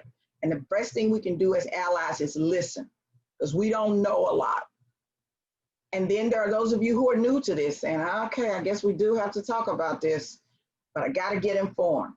And sometimes you don't say the right thing, but that's okay. And then there are some who are bystanders. I hope we don't have a lot of bystanders in this group where you're like, I'm busy, I don't have time to think about it. I'm gonna help these girls sell these cookies and that's about it. That's a bystander. That's not helping the girls. And then believe it or not, there are still people who say this is a waste of time. And I'm not gonna change my mind. This is the way I was raised and this is the way it's gonna be. What saddens me is when I see 20-year-olds and 23-year-olds and 19-year-olds who have always grown up in a multicultural society. When I look back at Charlottesville, those young men who were marching and saying Nazi slogans in Charlottesville, they were in their 20s and 30s. If it's somebody's 85-year-old grandparent, I might, okay. But 20s and 30s, I don't think so. 15-year-old girls, 17-year-old girls, we have to do better by them. We have to help them to do better by themselves. And I told you that I like Marvel and stuff like that. So I hope that you will all become Jedi, an ally for justice, equity, diversity, and inclusion. And Yoda said, we have to persevere, do or not do, there is no try. And I think it's okay to talk to the parents and say, we're gonna be working on this diversity badge. And this is why, it's to help your daughter to become a more inclusive leader. Explain to them, we're not saying that your daughter is racist, or we're not saying any of that. What we're doing is we're trying to help her to prepare for her future as a leader. And we can't be silent. I think we've been silent about things that matter way too long. and that makes us complicit. The stakes are too high. You're an activist for girls. You believe in fighting for girls. You wouldn't be a volunteer in Girl Scouts if you didn't believe in fighting for the rights of girls and for girls. And you're not motivated by power or definitely by money or fame. And the injustice of girls is driving you crazy. And I hope that the injustice and the cruelty and the unfairness for lots of different people is starting to drive you slightly mad, enough so that you will do something about it, so that you feel compelled to act to make it better. Be an activist. Help the girls to become an activist. Be an ally, and understand that it is a journey. It is not a destination. I think we thought it was a destination. I think we thought when the laws changed, again, I keep saying that because it's so heavy on my heart, but it is a continuous journey that we all need to keep up. There are lots of resources on this page on Facebook. People have started sharing books and articles, and hopefully civil discourse. There's about 6,000 people on it. Every now and then we have to kind of tap somebody on the shoulder and say, we're all here to learn. Let's talk about it and do something. On Thursday nights, we have conversations. Hope you would join. Thursday night, we had the great-great-granddaughter of Ida B. Wells, who was one of the first Black women to actually write about lynching. And she was from Memphis. And I had to write a book report about her in 6th grade. I thought, here's a Black woman from Memphis. And she was a journalist. And she was one of the reasons that I wanted to be a journalist. And they ran Ida B. Wells out of Memphis because she wrote pamphlets about lynching. She exposed lynching. And she went to Chicago and she didn't stop. And she kept writing articles. And then she actually helped found the NAACP. And she actually started another newspaper in Chicago. And then she actually ran for state, 1 year before she died. She was 68 years old. And she ran for a state representative in a time when women didn't do that. She sued the railroad because they wouldn't let her sit in the car. This was 70 years before, before Rosa Parks. So we're all learning. We had a great-great-granddaughter on, and she was talking to us. And of course, she never met Ida B. Wells, but she knew her story. That's her family story. And so we have people on. I'd also encourage you all to look up Jane Elliott and the blue eye, brown eye experience. That would be a good experience to talk with your girls about. So there's just lots of things that you can do. And I leave you with the words of your founder. The work of today is the history of tomorrow, and we are its makers. And that's exactly what you all are doing, is creating tomorrow, because the girls are our future. The girls create tomorrow for all of us. And when you know that when you impact the lives of girls, you impact 3 generations. And I just thank you all for volunteering. Sorry we couldn't all be together. I remember last year when they had all their music and we were having a good time, but we will be together again. And I thank you all for your attention and for allowing me to be a part of your kickoff. And so go Girl Scouts and lead on. So I'm going to stop sharing. And thank you so much. And have a great year. I know it's going to be a different year, but you can still have a great year.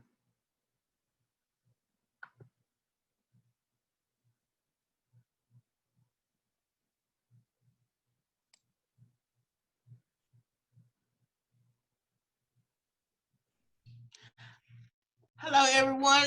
I believe I have the privilege of announcing our final door prize. Thank you so much, Ms. Vicki. My name is Shannon Spencer, and I am the Development Volunteer Experience Coordinator in the Lubbock office. And today, our lucky winner is Miss Frances Doyle from Fort Worth. Frances, it belongs to you. Now I'm going to turn this over to Miss Amy. Thank you, Shannon. And thank you, Vicki Clark, for a thought-provoking presentation on Girl Scouts diversity, equity, and inclusion. I enjoyed your talk last year and have learned so much this afternoon. I'm Amy Bell, the chair of the Volunteer Mission Delivery Council Committee, a 2020 council delegate for the National Convention, and a lifetime member. I have also served as a service unit manager, service team member, and a former troop leader. Although my troop has graduated and all my girls just started their junior year of college, I have remained a volunteer because I enjoyed watching the girls in my service unit grow through the years, not just in height, but into strong, independent women.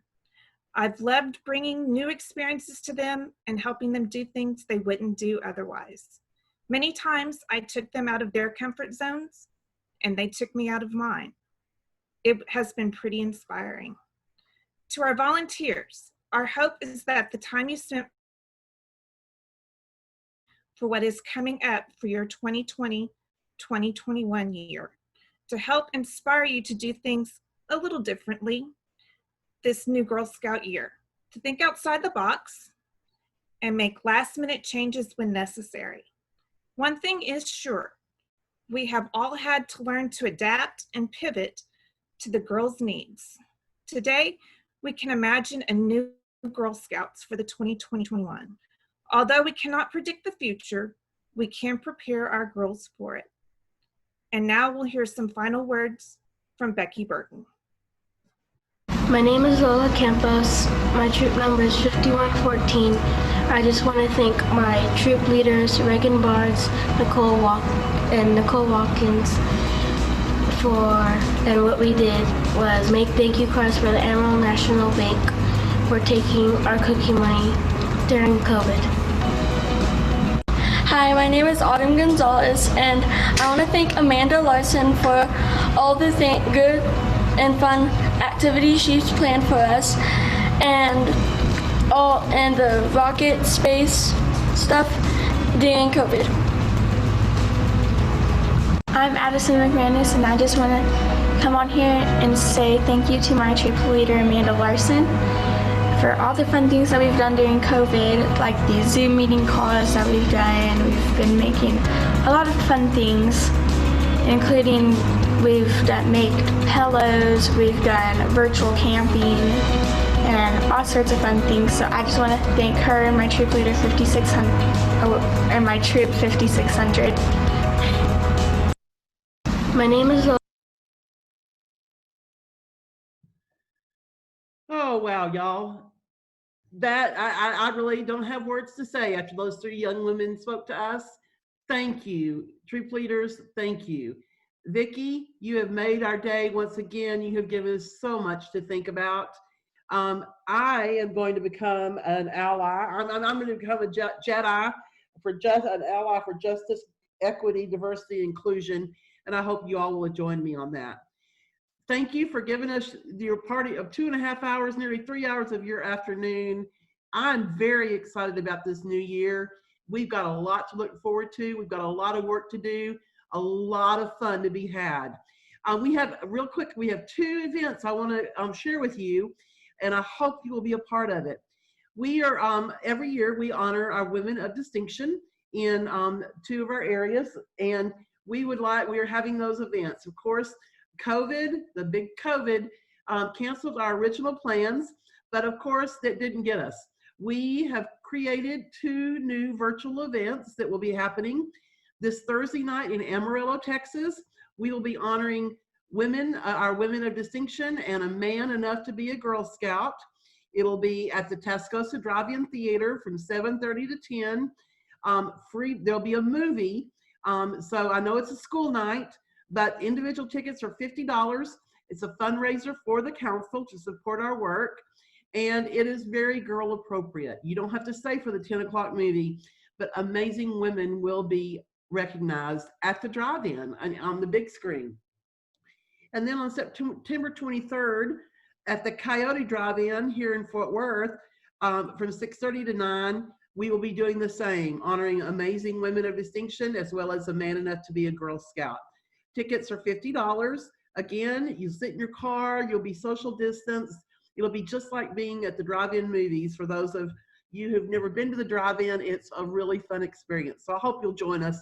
Check out our website and get yourself registered and come join the celebration. Again, thank you all for a job well done previously and a job that you are going to make a difference in our world. We have this, and we're going to have a great year. Thank you, thank you, thank you, and have a great Saturday. Thank you for being with us today. Bye.